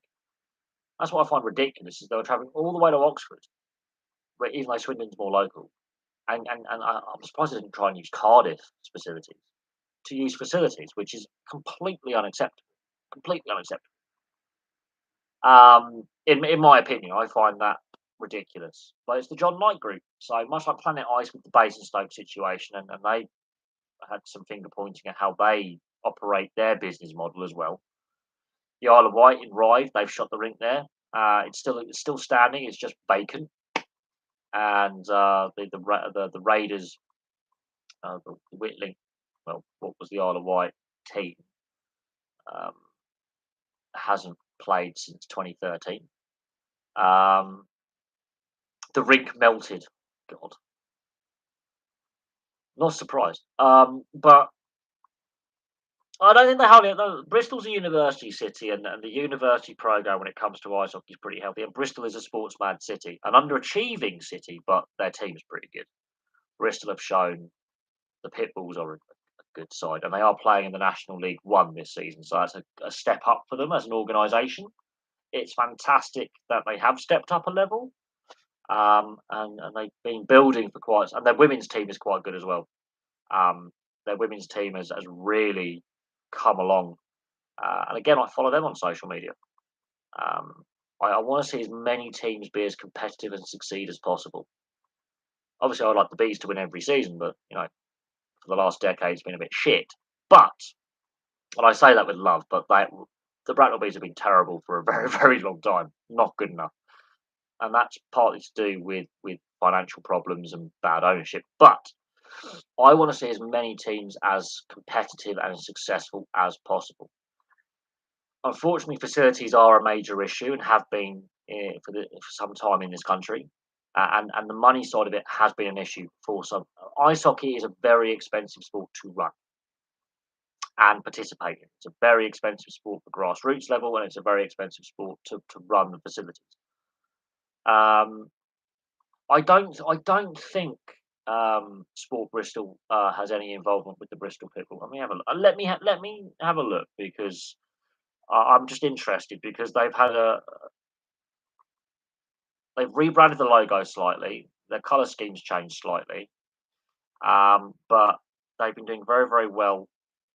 Yes, the women's team. I know a lot of the women's players. One of my friends used to play for the Bracknell Queen Bees, uh, and half the national side of Bracknell Queens Bees players, by the way. Um, and I'm not joking. Uh, half the national half the national team are actually the Bees women's team, the Queen Bees, which is hilarious. They play at Planet Ice, Cribs Causeway. And it's Richie Hargreaves is the owner. Now, is Richie Hargreaves the guy who owns Sports Bristol? Um, no, he's an ex-player. Is the owner? Um, but no, they're not owned by the same people. But they did play for. They played at Oxford for the best part of 10 years, which is ridiculous. The Bristol Pitbulls are an ice hockey team representing Bristol in England, currently playing in the NIHL Division One South. Following the closure of Bristol Ice Rink in 2012, their home ice moved to Oxford. In 2021, the team returned to Bristol, and they now play at Cribs Causeway.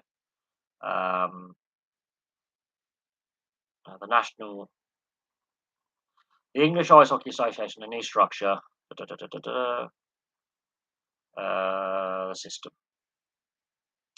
So, Hullaback with the Seahawks. So they've changed their name again. So Hull have returned for the third time, which is hilarious. And both the Jets and Hornets rink share now, which is a thing. Or they did. And there's two teams in London, and then you've got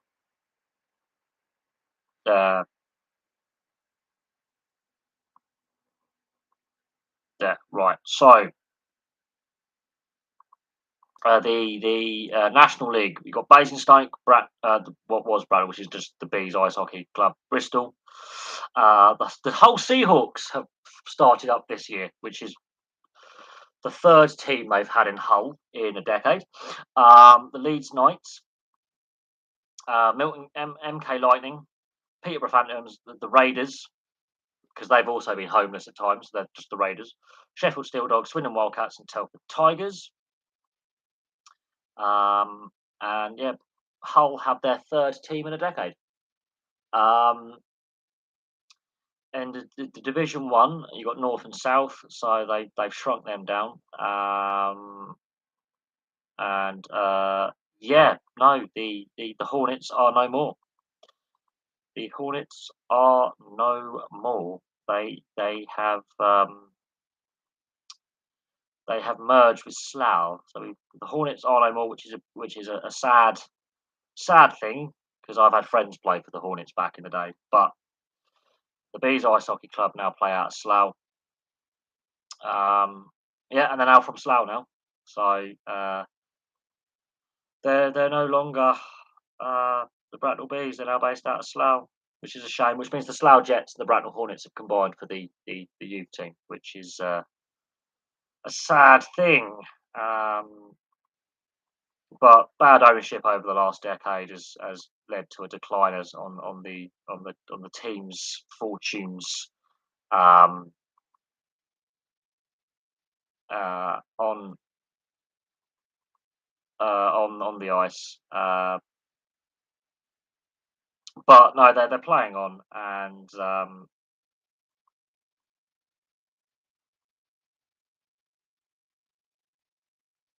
yeah, so Hull are back with their third professional ice hockey team in a decade.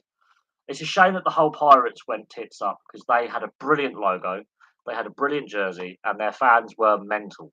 The Stingrays also Hull have had a problem where they have really good teams, but the financial side of it and the rink side of it is a disaster. And the whole Pirates were fantastic to their first two seasons. The whole Pirates were absolutely bloody dreadful. And I remember their first away game as the Pirates down against Bracknell. Um, one fan turned up. One away fan made the entire journey down on the team coach with them, bravely. One fan. They had one fan in the away section. By the last time I watched them, they were one of the best teams in the second tier. They were one of the best teams in the league. They would regularly bring about 50 to 100 fans down from Humberside, and their fan base had massively, massively grown. But from that first one single fan watching the team lose, I think it was 13-2 or 11-1. They scored a goal, but they got absolutely battered. Absolutely battered. Um, um, just it is what it is. But they always, even when the team were getting hammered on the ice the first couple of seasons they existed, they always had good humour, good cheer about it, and they were a complete contrast to the Sheffield fans, who I didn't seem. There was always something with the Sheffield Steel Dogs fans and their team that just there was that vibe where you just be like, yeah, no, this is going to be a nasty game, and it generally was. Um, it's a shame some Wasps and Coventry aren't at the same ownership. They hate, yeah, and that's to do with the stadium issue. Going back to the days of the Rico, Wasps now own the stadium. That obviously goes back to, as I say, the issues with what was the Rico, which is now the Coventry Building Society Stadium. The stadium issues that have been in place since day one, since Coventry City and the Wasps both basically moved stadiums. Wasps moved out of London, and Coventry City left Highfield Road, and the stadium issue has been a massive, massive problem for quite some time. Um, there is a lack of trust between the Coventry City ownership and the Wasps ownership. Wasps now own the stadium. There was an issue over whether Coventry would continue to play at the stadium, um, and yeah, it's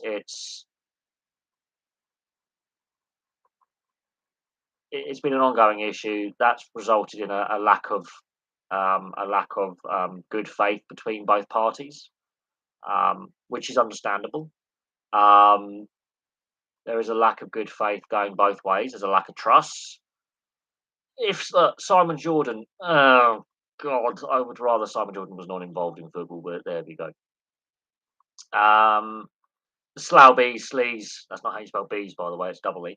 Um, the fact they've combined their youth systems with the Slough Jets is good. and the fact that Slough are like, we're not going to have a Slough Jets senior team. We're going to have different ownership for the two teams, which there is, but they've combined the youth programs together. Is fantastic. So they've got a lot of youth teams and a lot of youth players, which is fantastic. And they have completely refurbished the hangar, because Jets being the Slough team, massive refurbishment program that was completed, I think, a year or two before COVID. It's a fantastic little arena, long overdue for a refurbishment. Absolutely, it's not the same as the old Bracknell Ice Rink, which was twice the size for capacity. However, it's still fantastic that Berkshire still has a professional ice hockey team playing, which is fantastic. So and we've got a new whole team to play against this season, which I'm looking forward to. No, it's just the Berkshire. It's just the Bees Ice Hockey Club. Same with the Raiders from Romford, because they've also played in London and they've migrated around Essex. It's the Raiders Ice Hockey Club. So two of the teams in the National League don't have a place moniker anymore. They're just ice hockey clubs, and they've expanded their catchment areas to a wider area because of some of their arena issues. Now, hopefully, at some point, there's been rumours of an ice rink being built in Reading for some time near the Medeski. Imagine if because I could get to that quite easily just walking. It'll take me a couple of hours, but I could walk there. If that was to be the case, that would be absolutely fantastic, in my opinion. Having a Berkshire Bees or a Berkshire Royals or some kind of maybe EI Elite League level team, because that would be fantastic. Right in the centre of Berkshire would have a great catchment area. And it hasn't come to fruition yet, but there has been plans put on, proposals put on the table to have a sizable ice arena in Reading and placing a team in Reading at various points over the last 10 to 15 years. I am also surprised Newcastle haven't tried to resurrect the Vipers. Again, that is very surprising. But Newcastle, when I did my club history videos, the Northeast is really surprising with their professional sports. Football's first. Rugby union pokes its head up in Newcastle, with the Newcastle Falcons, and they're a half decent side. They've had periods of success, much like Newcastle United. Not so much lately, but they've been decent in their history. And then County Durham's cricket, Sunderland football, Hartlepool football, Whitby Bay ice hockey. They had Whitby Bay is ice hockey, and the team still exists, the rink still exists, but not on the same level that it should be. Newcastle is a massive university city as well, but football is the religion there.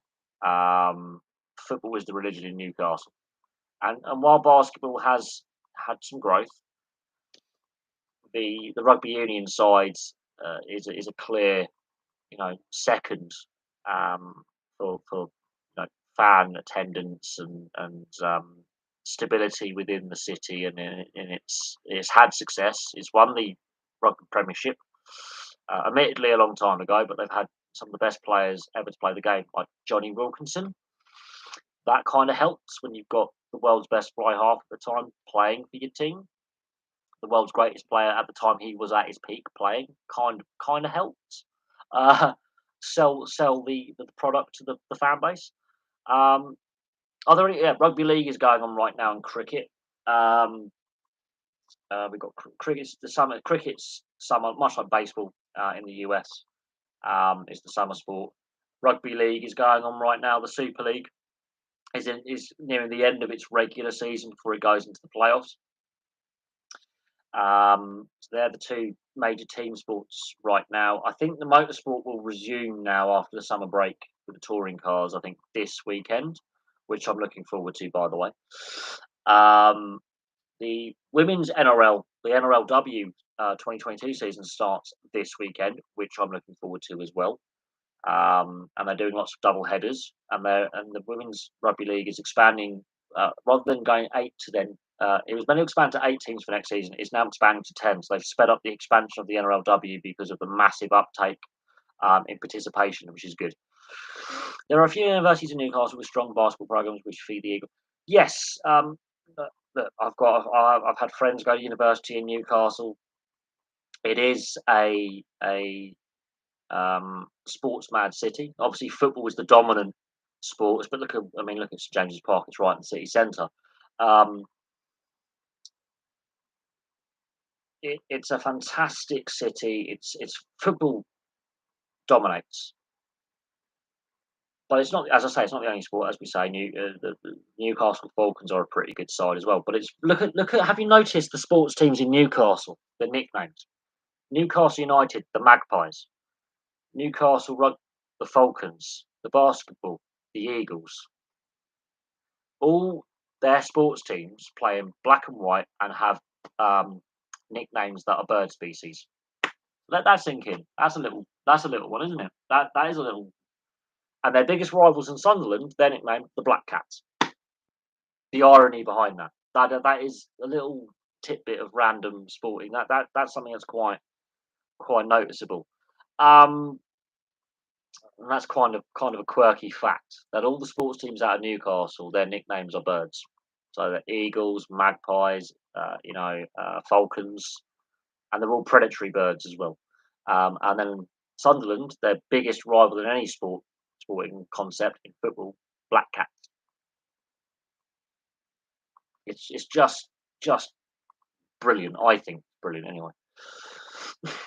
It just is what it is. But no, I do honestly believe that certain cities, for whatever reason, it's like Liverpool. They've tried rugby league actually in Liverpool. Now, St Helens is technically part of Merseyside, technically historically part of Lancashire. We know this, but they did try professional rugby league actually in Liverpool, and it failed because again, football city, football city. Um, play cities like Birmingham and Manchester and London are multi-sport cities. You could convert London to a rugby league location. It wouldn't be the main sport because football is, but rugby league. There are teams there. They could be better with the fan base. Bristol, sports mad city, underachieves on a sporting level. Does Bristol, but is a sports city. Um, and then you've got certain areas like the east side of England, like East Anglia, and then like so places like Lincolnshire, Norwich, and Norfolk, Suffolk, where they're very rural and there's a lack of sporting opportunity.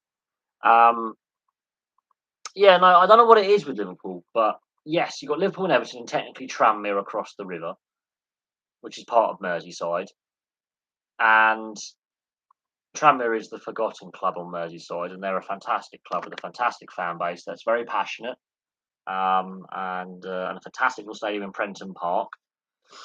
Um, but yeah, for some reason, if I don't understand this, I really don't. You can be a multi-millionaire, multi-billionaire, and go right. I want to have a professional sports team. Let's say ice hockey. Manchester, you've got ice hockey. Well, you've had ice hockey, man. You still do it in the Elite League. In the National League, they've tried as well. The old English Premier League ice hockey with the Phoenix didn't work in the end because they also collapsed, which led to issues with the league structure that we currently have right now. But you, football aside, I am surprised with the fact that in the urban surrounding area, St Helens, which is outside of Liverpool but part of Merseyside, is the only other place I can think of where it's rugby league. Everywhere else is football, and I'm struggling to understand why that is. Why? Um, Even a city like Newcastle, for example, there is a professional rugby union side that has at some point been successful. It did win, I think, the first ever Premiership season in the 90s. Newcastle, right? They have two top flight professional sides in Newcastle, in the two most popular professional sports in this country. Newcastle United and the Newcastle Falcons. Liverpool, yes, you've got two top flight sides and technically three, professional sides in football in Liverpool and Merseyside, so Birkenhead, Liverpool and Birkenhead, with Liverpool, Everton and Tranmere Rovers. And nothing else. There is nothing else at a professional level apart from St Helens Saints in rugby league. And even then, for a population size that Merseyside has 4 professional sports teams in just 2 sports is a bit of a head scratcher. You could argue that Lancashire County Cricket Club encompasses Greater Manchester, Merseyside, and what is the remainder of Lancashire, as in the historical county boundaries. But even then, it's not. It's based at Old Trafford, not let's say in Lancaster, for example, which would be the county town. And the county cricket club is not based in Liverpool for the historical county of Lancashire, because Yorkshire is the 3 ridings of Yorkshire, which is based at Headingley, which is Leeds, not York, but weird. So it to me is a head scratcher. It's a university city. It's a vibrant city. It look at the. I mean, when I did the video on Everton before I did the video on Liverpool, people will be surprised how many trophies Everton have won and how many league titles Everton have won as well. They're the 4th most successful club in English football for silverware. Or Everton, 4th most successful on the list, and they've had the most seasons in the top 5. People will be surprised when I do the Everton video tomorrow for club history. Really will be surprised. But I am surprised with Liverpool. Liverpool is an enigma to me. Every other major urban area, you could just go, right, we're going to put a professional sports team in.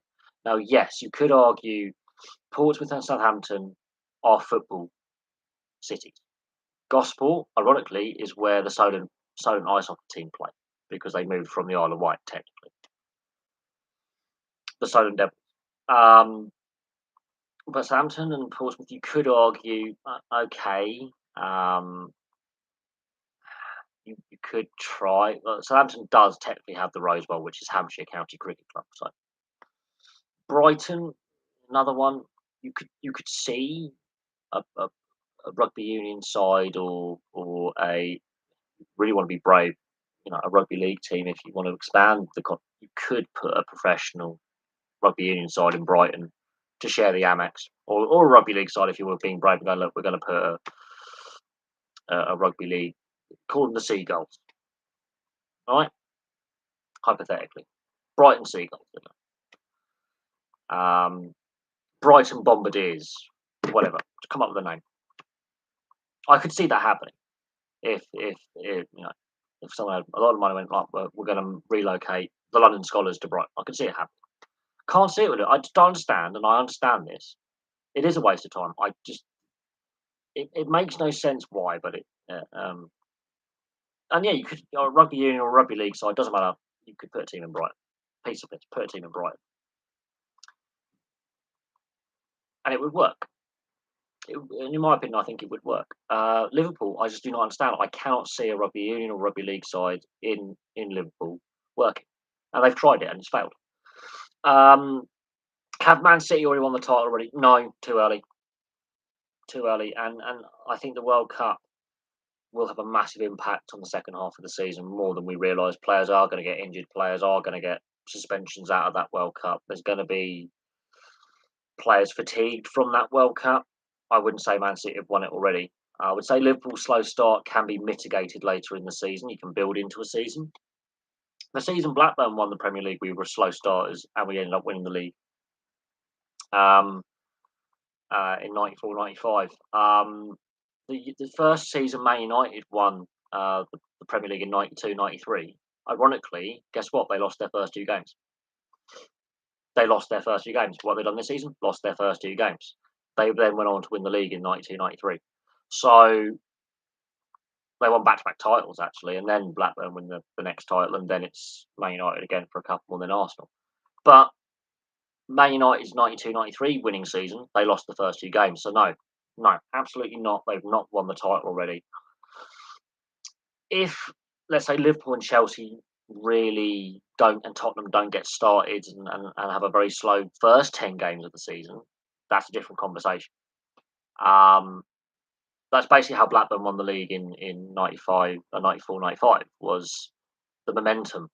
They put enough of a points buffer in place at Christmas, so midway through the season, that they took their foot off the gas and got away with it.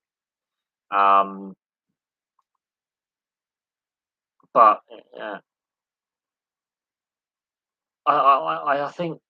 I think Man United are in a lot of trouble. We discussed it on the last live stream. I'm surprised we haven't brought it up more often on you know what's going on with Man United, and I need to do a video on it. Really, I really do.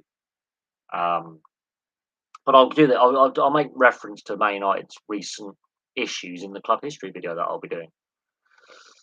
Um, I would say Man United aren't even close. I think Man United are probably closer to relegation than winning the title this year, in my opinion. I'm not sure Eric Ten Hag is the right guy to be an appointed manager. I think the fact that the apart from Solskjaer, who's a club legend and won't probably say anything against the club hierarchy or anything negative about the club because of his time there as a player and his involvement with the youth setup and all that in the past. But Mourinho, Van Gaal, Moyes, they were outsiders to the club who were brought in. All of them have basically said it's a shit show. Let that sink in. Like the comments that Van Gaal, Mourinho especially have made, and Ranić as well, all non-Man United outsiders brought in. Let that sink in. Just let it sink in. Moyes, obviously Preston and Everton, his previous managerial positions. Van Gaal and Mourinho, look at their records with silverware. And look what Mourinho's done since leaving. He's won another European trophy. He's got the triple crown of European finals of the current available trophies you can play for. When they are saying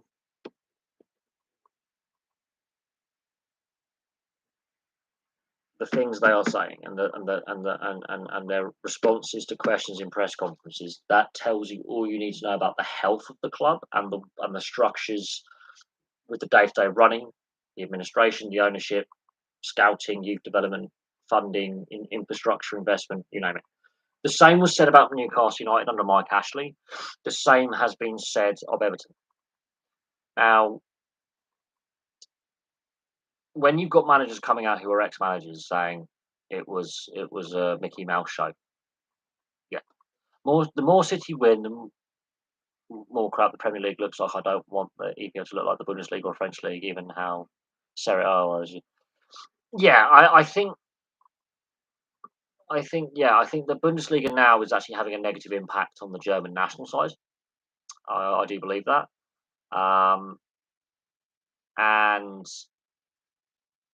I mean, I can look at the history of Borussia Dortmund and Wolfsburg, and we can see and then we can because they punctuate they're the last two teams to win the title who haven't been called Bayern Munich, and it's been a decade since Borussia Dortmund last lifted the title in Germany. Um, that is a concern. I do think it's eventually now having its impact on the national side, with the German national side not being as good as what they were um, a decade ago. I think it is now being felt. Yes. Man United made a massive mistake sacking Mourinho. They should have got rid of Pogba and backed the manager. They would be in a far better. No, the issues will still be there. It just would have delayed the inevitable decline, which has been in place even since Ferguson was there. The issues with United start with the ownership, with the Glazers. It just shows how good Ferguson and how powerful a character Ferguson was to win that last league title in 2013. 9 years ago, nearly a decade. It's 10 seasons since they last won the title as of this season. I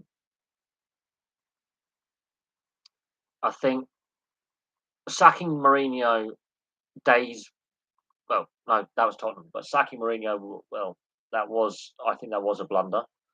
I think the issues with Solskjaer, again, I think it was some of the contract, like Pogba's contract, Alexis Sanchez's contract, some of the contracts that were signed by players were just. Bringing Ronaldo back last season was just ridiculous. Should never have been done. Honestly, that's a bad contract.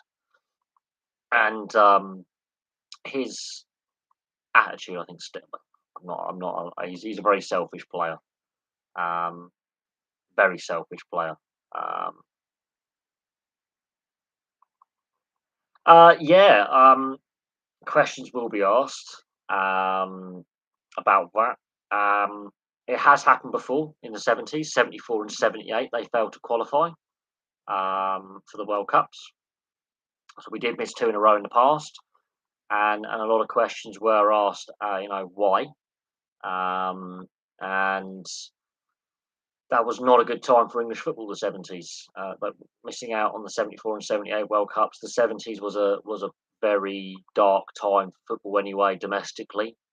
But you ask your dad and your granddad about when England failed to qualify in 74 and 78 and what that felt like and see what and what the reaction in the press was, because Don Revie was put in as manager after Alf Ramsey stepped down and it didn't work. Club being a long term and a successful club manager does not necessarily translate to international management, because the style of play you have to implement has to be balanced across all the various styles of all the clubs. What works at club level with a certain style of play does not necessarily work at international level. Um, and balancing those club rivalries with the national side as well, and putting them aside for the team goal of winning is another difficult balancing act that you have to do. But no, ask your dad or your granddad or some of your older relatives or your friends' relatives who were older what it was like in the 70s missing out on two consecutive World Cups, because it did happen. Um, and we missed out on the Euros. Oh no, we missed out on the World Cup in '94 as well. And we missed out on the Euros in 2008. So it has happened where England have failed to qualify for major tournaments before. Um, I wouldn't say the Champions League clubs in England should always be Liverpool, Man United, Arsenal, and Chelsea, because you've got to win trophies to justify your position. You've got to be successful. Man United aren't successful right now. Um, you know, they are really poor at the moment. Um, you could say, yes, it's a false economy with Man City and clubs like PSG. Have made a very false economy of football, but football is the business model of football is unfortunately built upon bad debt, and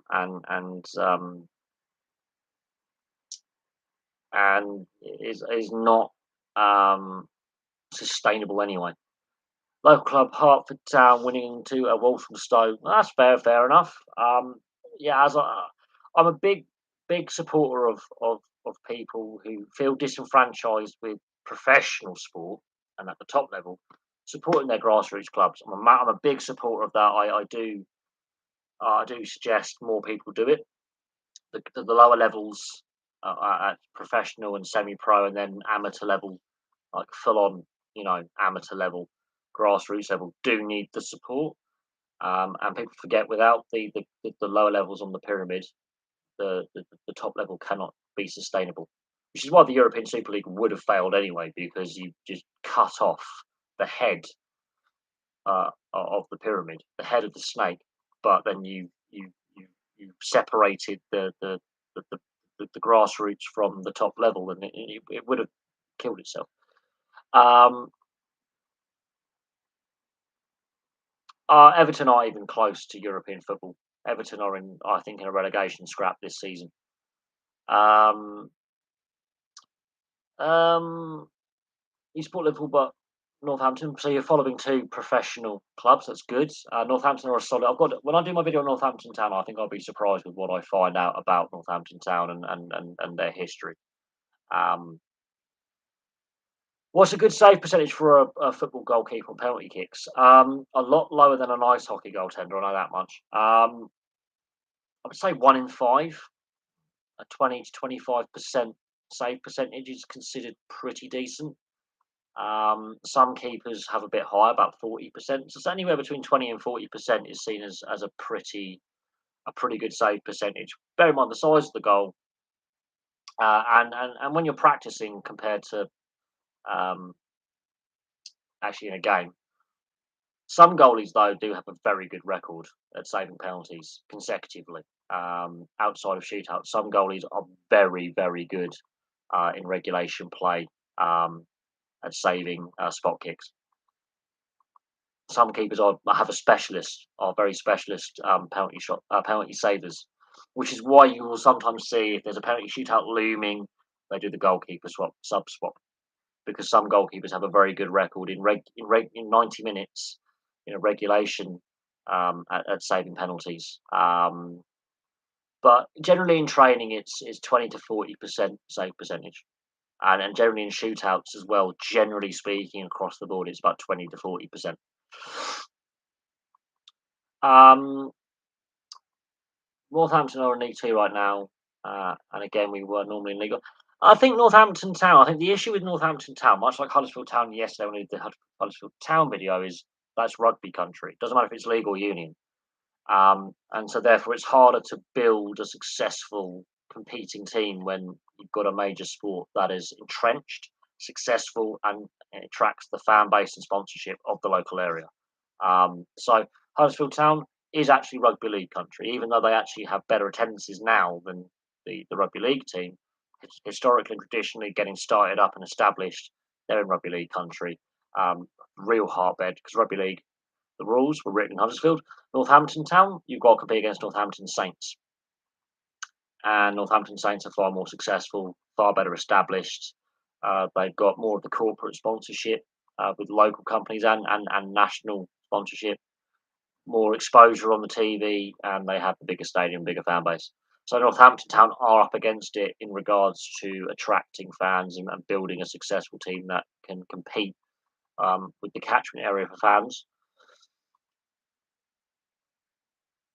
The closest professional club is Stevenage. Yeah, the closest professional club to me is Reading, and their training ground is about a mile and a half, 2 miles from where I live. I literally was by their training ground today, Reading's training ground, which is uh, a mile and a half, 2 miles that way. Literally just down the road. I can walk out of my block of flats, go straight down the road, and there's their training ground. Literally around the corner from where I live. Um, and it's a fantastic facility. It really is a fantastic little facility, and it's just down the road from where I live. So Reading is my nearest professional club to me. And the ironic thing is their current manager, Paul Ince, used to manage Blackburn. There you go. There's another little link. And they both play the same colours, blue and white. But Reading's the nearest professional club to me. I would say there's not other than that. Brentford would be the next closest to me at the moment. Um, yeah, oh yeah, the Adirondack Thunder. Yeah, I mean, I think again, as I mean, the ECHL level of ice hockey is not a bad level of the game. Um, Unfortunately, when it comes to minor leagues in North America, they just do not get the exposure that I think they warrant. The AHL and the ECHL and even the SPHL, which is not an affiliated league to the NHL, fantastic. When you follow them on social media and you actually do pick up a feed, it's fantastic to watch their highlight reels and some of the what because it is, in my opinion, a good quality um, level. The ECHL is a good quality level to be playing at. It's nothing to be disrespectful. I mean, that is professional ice hockey, and unfortunately, not everyone who goes into the NHL draft is going to make it to the NHL. and there's a lot of players who go undrafted and they want to keep playing. And you've got leagues like the SPHL, which are nowhere near as well paid, or you've got the ECHL, where you can be on a two-way contract. You might get called up to the AHL, and then if you're a goaltender, you're more likely to go through the system and end up in the NHL. But it's still a decent living to be made, and yeah, I like hearing about the ECHL and the AHL, and I think they do deserve a little bit more exposure um, and a bit better marketing as well, because there are some good, some good players playing there, and there's some good quality hockey being played. And it doesn't get the coverage I think it should on a wider scale with things like ESPN and Fox, which is now Bailey Sports and NBC and things like that. I think they could do a bit better, especially maybe a highlight show. The AHL and ECHL on ESPN following an NHL broadcast, just a highlight show. Adirondack, Adirondack. There you go. Why do I think Man United lose? Because they're just not very good, and I think David De Gea hasn't wanted to be at that club for a while. His stats back up the fact that he is struggling for confidence over a long period of time. Although his save percentage went up the last two seasons, his numbers aren't looking anywhere near as good as other goalies in the league and other goalies within the Man United system um, for save percentage. So yeah, you have to ask some questions about the structure of the team and the style of football they're trying to play. Yeah, Portsmouth play on South Sea Island in the Milton area of the city, and Canvey Island, who play in the non-league, play on Canvey Island because it's in the name of. Well, there's two clubs on Canvey Island actually, but Canvey Island is the bigger of the two. Um, yeah, so Canvey Island. There's another club in Canvey on Canvey Island. I forget. I think they're called something else. Um, but they've got a strange name. I seem to remember, but Canvey Island is the famous one, and Portsmouth as well, because Portsmouth play on South Sea Island in the Milton area of the city. It's a thing. Oh yeah, Concord Rangers. That's the other one. So Concord Rangers, Canvey Island, and Portsmouth play on off the mainland. There you go. There's one. There's a little tidbit. I don't think there's any other clubs in the football league, non-league system that play on an island off the mainland. Canada being dark horses in what World Cup? Oh, the football. Yes, yes, I can see them being very dangerous, very unpredictable. Um, and I think some more established teams will underestimate them massively. I really do. And I think having the World Cup at the time of year they are, most of their players play in the MLS, so their players will be used to this being an off season, being fresher, being you know um, used to having this as their international break. Sheppey Sheppey United are oh, there you go. There you go. Um, technically the Isle of Sheppey is no longer an island, it's now linked to the mainland geographically. The Isle of Sheppey is no longer technically an island, it's peninsula. But yeah, historically, geographically it's an island, yes. Even though it's now actually not. Geography, it's a geography thing and it's an engineering thing. The Isle of Sheppey is no longer technically an island. Sedimentation and changing of water courses by man has now made it a peninsula. Weird that, but yeah, I know it. Um, yeah, Isle of Wight, yes, but they're not a football league club. So all the clubs we're mentioning are in the non-league. They're not in the football league. But Portsmouth currently is the only football league club. If Canvey Island or Concord Rangers or Sheffield United hypothetically were to make it to the football league, then yes, that fun fact about Portsmouth would change. Um, Canada beating two sides in friendlies is different to a competitive international. I fair enough. They've beaten two top-ranked European sides, which is nothing to you know sniff at. But they are friendlies, and so therefore there's going to be a lot of squad rotation. But I think Canada, they've got their combinations. They've got they've really developed players, um, and they are going to be dangerous. And I think if other nations don't look at those two friendly results and go, okay, we might want to look at how they attack, how they defend, how they build up play, the pace they put on the ball, the movement. They're underestimating them. I think they will go into the World Cup as very underestimated, and as an unknown. Um, so we'll see what happens. Oh, they did not.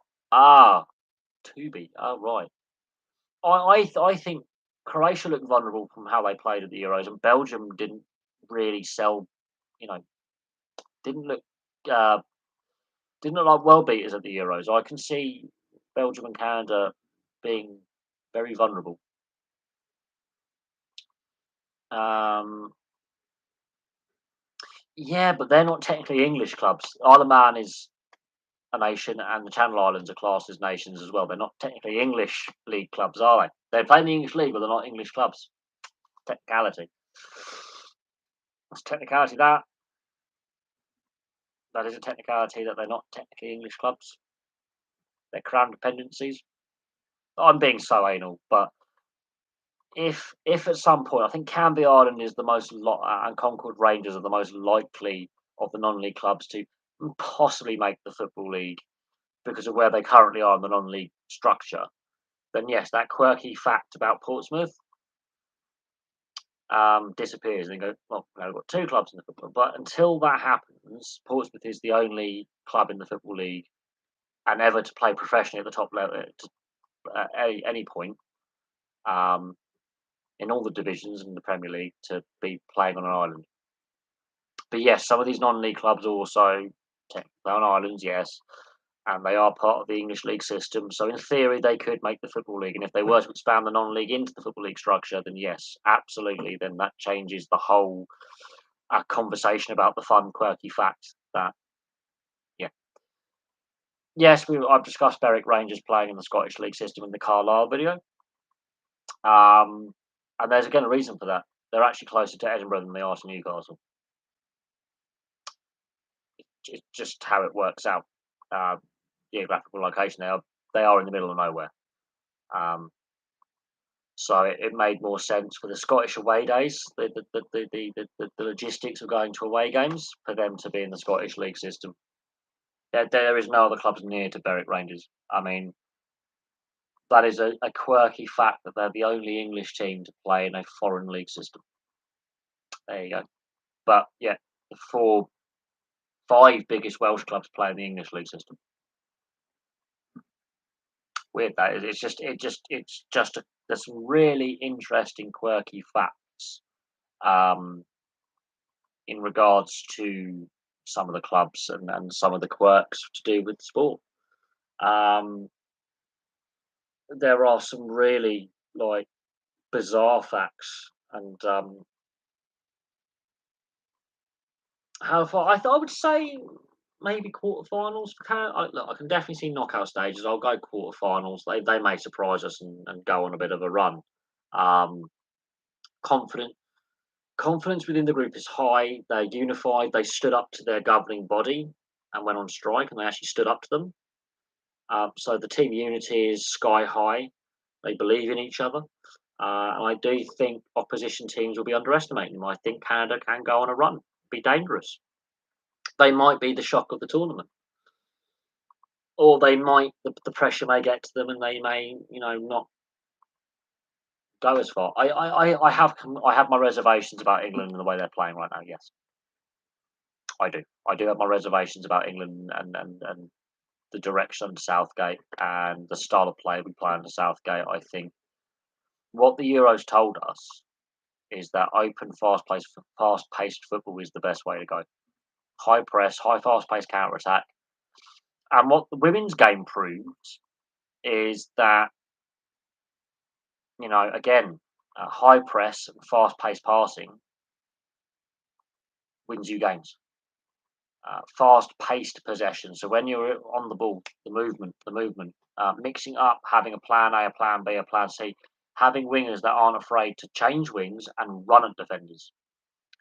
And yeah, it's the women's game, it's different, and the quality gap between the best teams and the lesser teams is there. But looking at it, it proved that as long as you've got a two-footed winger who can swap wings with the other winger, who may only have one foot that they're confident on, and then having a front three, but also not only that, having runs from the midfield and playing a centre forward or a striker actually in an attacking midfield role can work as well if you do it the right way. And what was very striking from that tournament was there was not a single goalless game in any of the matches. So not a single goalless draw. Every game had a goal.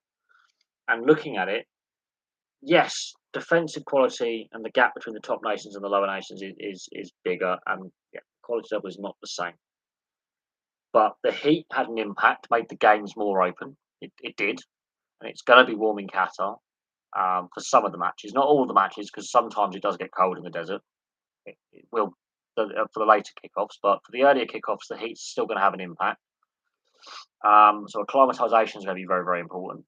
Um, the heat humidity definitely had an impact on opening up the games because players were more exhausted. The tired players make mistakes, and therefore mistakes lead to chances, chances lead to goals. Mistakes in midfield lead to very open counter attacks. Um, Fitness will be key, very, very key. Making sure your team is very, very physically fit. I think the heat we've seen this summer and playing some games this August in this heat may actually benefit some of the teams going into the World Cup. Playing through this heat wave and this hot summer and having that season push forward a little bit may benefit. May benefit. And last summer there were some days like this as well where it was quite humid, so that may be a benefit. But what we saw last summer at the men's Euros was the games were very open. There were very few tight, cagey games. A lot of chances were created. I think there was only one or two goalless games, I think, in the entire tournament last year, if I can remember off the top of my head. So I do believe goal scoring has gone up anyway. I'll be very surprised if there's any goalless games at this World Cup. And if there are, there'll be a handful in the group stage at most, maybe one or two in the knockout stage. I cannot see as many goalless games and as many penalty shootouts and extra times as we have in previous tournaments. I can see that dropping. And if the women's Euros is anything to go by, not a single penalty shootout. If it went to extra time, it was done in the extra time. Teams went out there rather than playing for penalties, they went out to win and win the game. So the mindset has clearly got there's clearly been a reset in mindset when it comes to playing. Negativity is out the window. It's all about positivity. Even Northern Ireland, who were the lowest ranked side of the women's tournament, were still trying to play an attacking style when they had the ball. They figured out the long ball with the pace they had up front could threaten defences and open defences up, and that's where they got their chance from. They scored a goal as well, but they worked out their best attacking threat was diagonal passes on the long ball. So one or two long balls, bang, and using off ball runners. And they again, when they were most effective, was on counter attack at pace. Every team, there was no slow pace, methodical build up apart from maybe the Spanish team. Everyone else just went hell for leather for it. And that's the mindset the women's game has and was successful and very entertaining. I think the men's game will go the same way. I cannot see how it could be any different. We cannot have a USA 94 style of football or a South Africa 2010, which was not great quality. I can see the heat having a massive impact on the earlier kickoffs. And I can see the cold temperatures possibly having an impact on the late kickoffs as well, because the temperature in the desert, the day is very hot and at night drops very, very quickly. And I can see that change in temperature having an impact on the quality that we see on the field. Absolutely. Where do I think basically, it was to do with payments, and it was to do with development and the women's game and the men's game, because both the men and women are doing fantastic right now. And they felt that the Canadian Federation was in breach of contracts signed and hadn't fulfilled all the promises that were agreed when they signed their contracts in regards to sponsorships, development, revenue sharing. Because when the contracts were signed, Canada hadn't qualified for the World Cup. And I don't think the federation realised they were going to qualify for a World Cup, so they tried to worm their way out of paying some of the bonuses to players. Where do I think it goes? If they have a good, well, they're co-hosting the tournament in 4 years' time.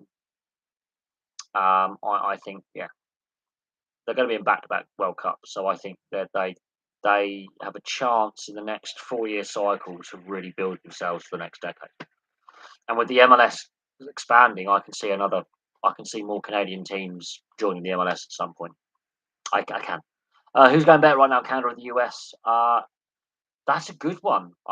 That's a very good one. I think it's about even in both men's and women's. It's about even, honours even. I think the women slightly edge. I think the Canadian women won gold at the Olympics, and the Canadian men qualified top of their qualification group. So I would say Canada are slightly edging it right now, slightly.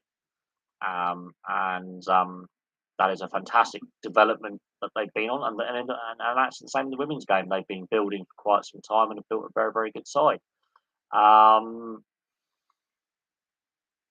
We'll just have to see how it plays out.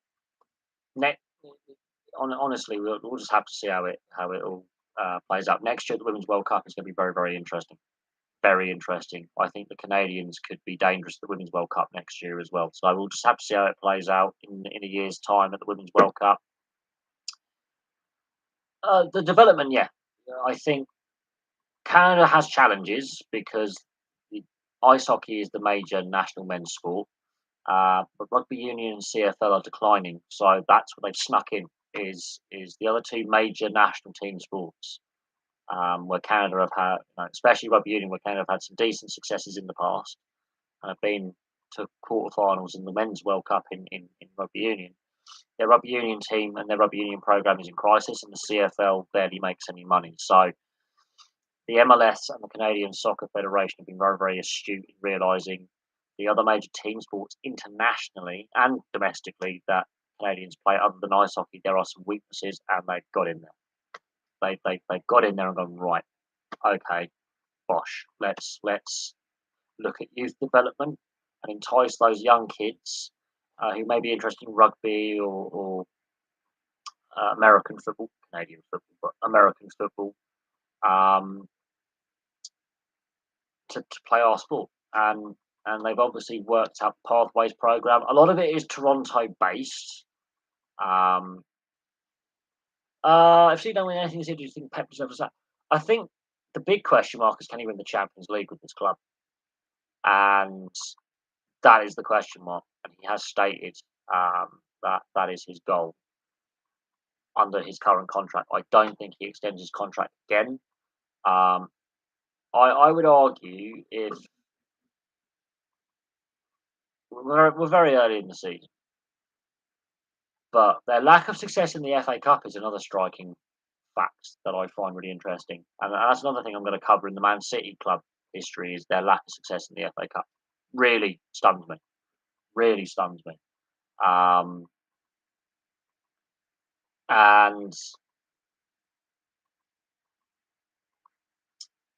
and the fact they haven't won a European trophy since the 70s is another, and it's these key bits of silverware that they've never attained success in, and that's what I find bizarre. I mean, look, this season's going to be a weird season with the fact that we have a World Cup over the just before Christmas in November and December. The league suspends for 6 weeks, and the season's all jumbled up. It's going to be interesting. Man City is going to be one of those squads that's heavily impacted by the World Cup and players, and I think this is where post World Cup we'll see how they perform. A trophy this season would be disastrous because it just hasn't happened for so long for Man City. I think only one season under Pep that they not had I think his first season they won no silverware, but a trophy this season would be a disaster. I don't know what Manchester City's board would react to a trophyless season. It just hasn't happened. It's only happened once. That was in his first season, and no trophies were expected when they in that first season. They were expecting success in the second season. Um, so that is that's an interesting subplot. Um, I don't think he deserved the sack. What's he done to deserve the sack? Um, the season before last, Liverpool won no trophies, and Klopp wasn't sacked.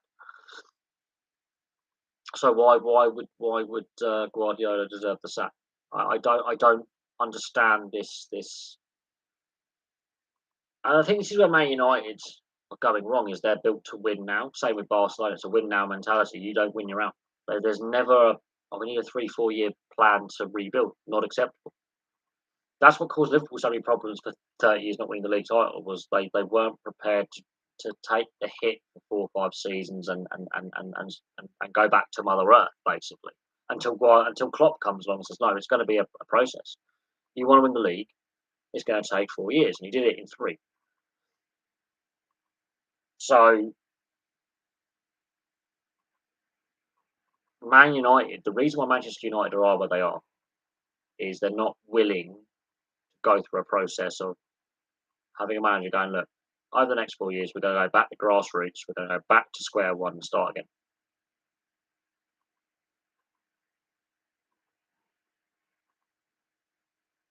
Um, I think what is very interesting is Mourinho is the last manager to bring United any silverware, meaningful silverware, obviously, because pre-season Audi Cups don't count, and they sack him. All he wanted was 3 players, 3 key signings. They sack him.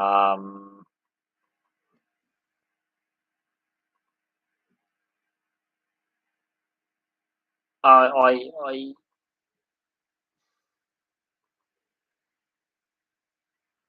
it's an interesting one. I'm not sure, uh, you know, um, what Pep's future holds. I'm not so sure how much longer he wants to stay there himself. But I think under this contract, with his current contract, if he doesn't win the Champions League, I think he goes, I'm done. I'll walk.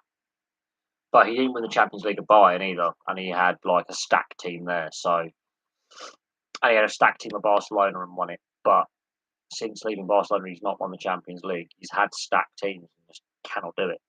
So it'll be interesting to see what happens. But he's a checkbook manager.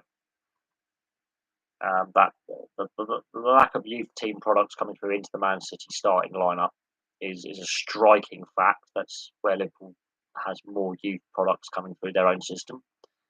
Um, and there are certain players at Man City that seem to misbehave. So there are, in my opinion, some cultural problems within the Man City organ. And when you got ex players like Yaya Toure and what they say about their relationship with Guardiola and how the culture within the dressing room is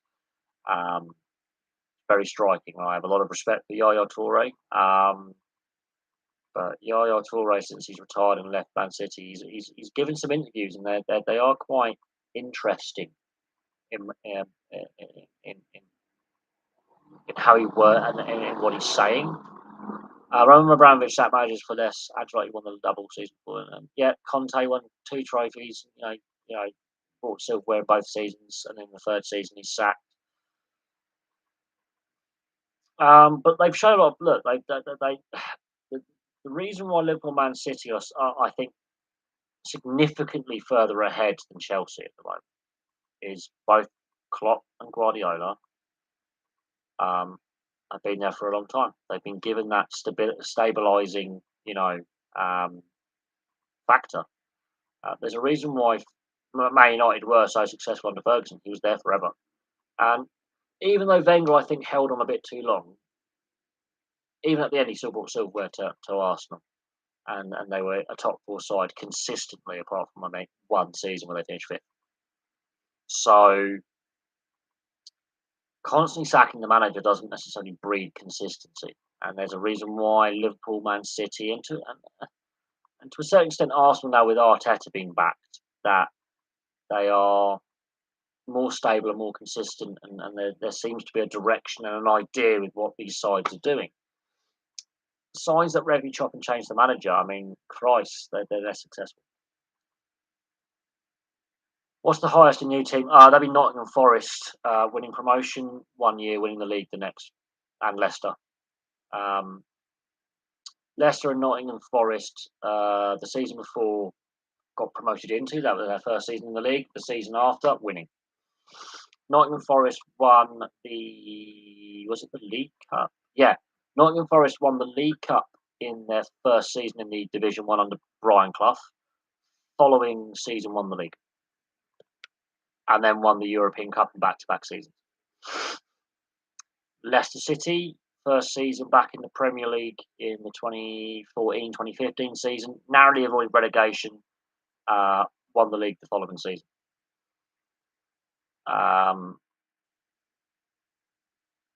So yeah, that's how it's done. I think Nottingham Forest finished second or third in their first season back in the league or something. It'll have So that's how quick it happens. I think it took 15 years from Blackburn to go from 15 seasons, I think, from Blackburn going from Division 4 to winning the Premier League. From the fourth tier to the top tier. 15 seasons. Yeah, 15 years. And Wigan to go from where they were to win the FA Cup, I think took 30 or 40 years or something. Wimbledon, I think it took about 15, 16 years to go from the non-league to winning the FA Cup to top flight. Basically, what you're looking at is a decade and a half to go from being at the bottom of the pile to the top level. That would be, my thinking. Looking at on experience from looking at clubs that have done it in a very short time. You're going from the bottom of domestic professional league to the top. It's about a decade and a half to 15 to 20 years. You can go from being at point A, near the bottom of the professional pyramid, to at the top. Although Fulham did 3 promotions in a row to get to the Premier League the first time. And they just flew up the table, and they're one of the few clubs I think that didn't overextend themselves. Yeovil Town did 2 back-to-back promotions. It is doable, but very difficult to sustain it in the modern game now with the wages of players being paid. No special exceptions have been made. No. FC United of Manchester had to start at I think the 11th tier when they were set up in 2005, I believe, 11th or 12th tier. What other startups? If you start a team from scratch, you've got to apply, and depending on the funding you have and the backing you have and the home ground that you play at, sometimes they can put you in at a certain level of the non-league, but you always start in the non-league as a startup. You never get put straight into the professional League Two. So no special exceptions have ever been made. The only way it varies in the non-league structure of what tier you join is when you apply for your operating license and you say, this is our home ground, this is how much money we have, this is our budget, they may plonk you in various leagues to suit similar clubs at a similar level, so it's a level competitive playing field. But in all intents and purposes,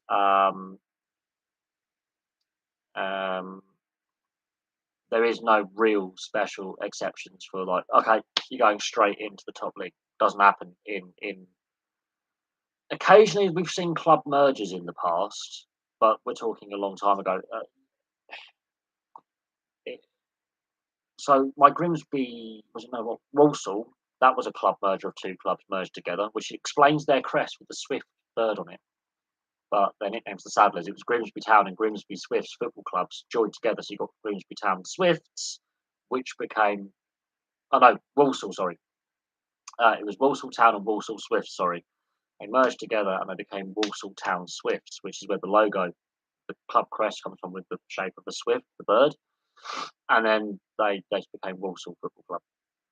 That was the two clubs merging together. But like I say, it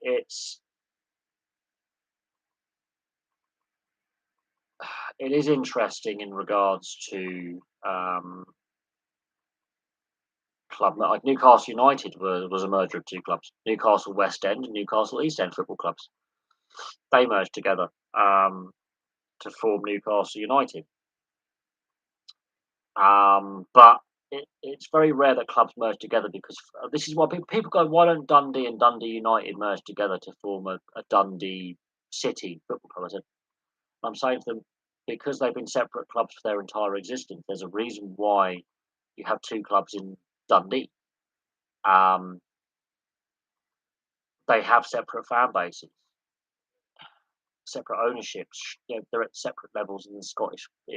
To merge them now would be just chaotic, because you have to restructure the Scottish League.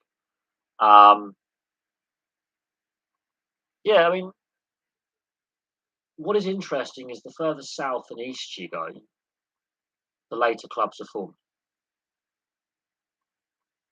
It's very interesting. Look at formation dates of clubs. The northeast and the northwest and the Midlands is where all the early clubs are formed, for the most part. The further south, southeast, and southwest you go is where the foundation dates are like 1910, 1920, 1930 in some cases. And then you really see, like, look at Wigan's foundation dates, 1936, rugby league country. Huddersfield, 1900s, rugby league country. So you do see that where rugby league is the dominant sport, rugby union is the dominant sport, and with the late foundation dates for some football clubs, it's really interesting. But anyway, I've been going for 3 hours. I'm going to have to call it a night, because I've got to be up here at 3 o'clock in the morning. But I do appreciate all the comments, so I've got to be up in 6 hours basically. So I'm going to call it a night. Thank you very much for all the questions. Really, really interesting, some of the topics we discussed.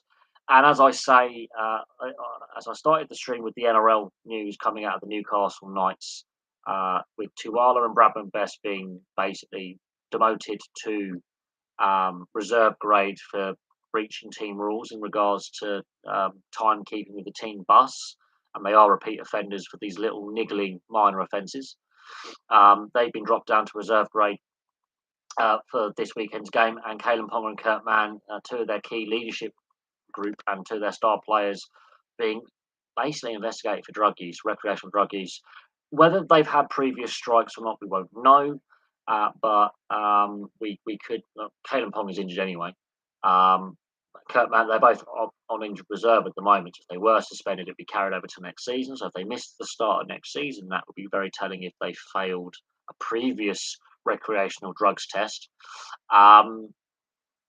But there's question marks over the culture at the Newcastle Knights, and again the ugly head of drug use, recreational drug use within rugby league rears its ugly head again, and the questions over how widespread is the problem. I would go out on a limb and say pretty widespread, and the NRL is and Super League as well are burying their heads in the sand, denying it's a problem, saying it's not a major issue, when clearly one of the superstar players within the game, one of the world's best players in the game, has been caught on tape doing some questionable stuff in the last season. Three of the best players in the game, again, caught doing some questionable stuff with drugs. It's worrying. But anyway, thank you very much for all your questions. Really appreciate it. And we'll see what happens with the rugby league story that's breaking around Caelan Pong and Kurt Mann, and whether they're in, how much trouble they actually are in. And we'll have some more videos for you very, very soon.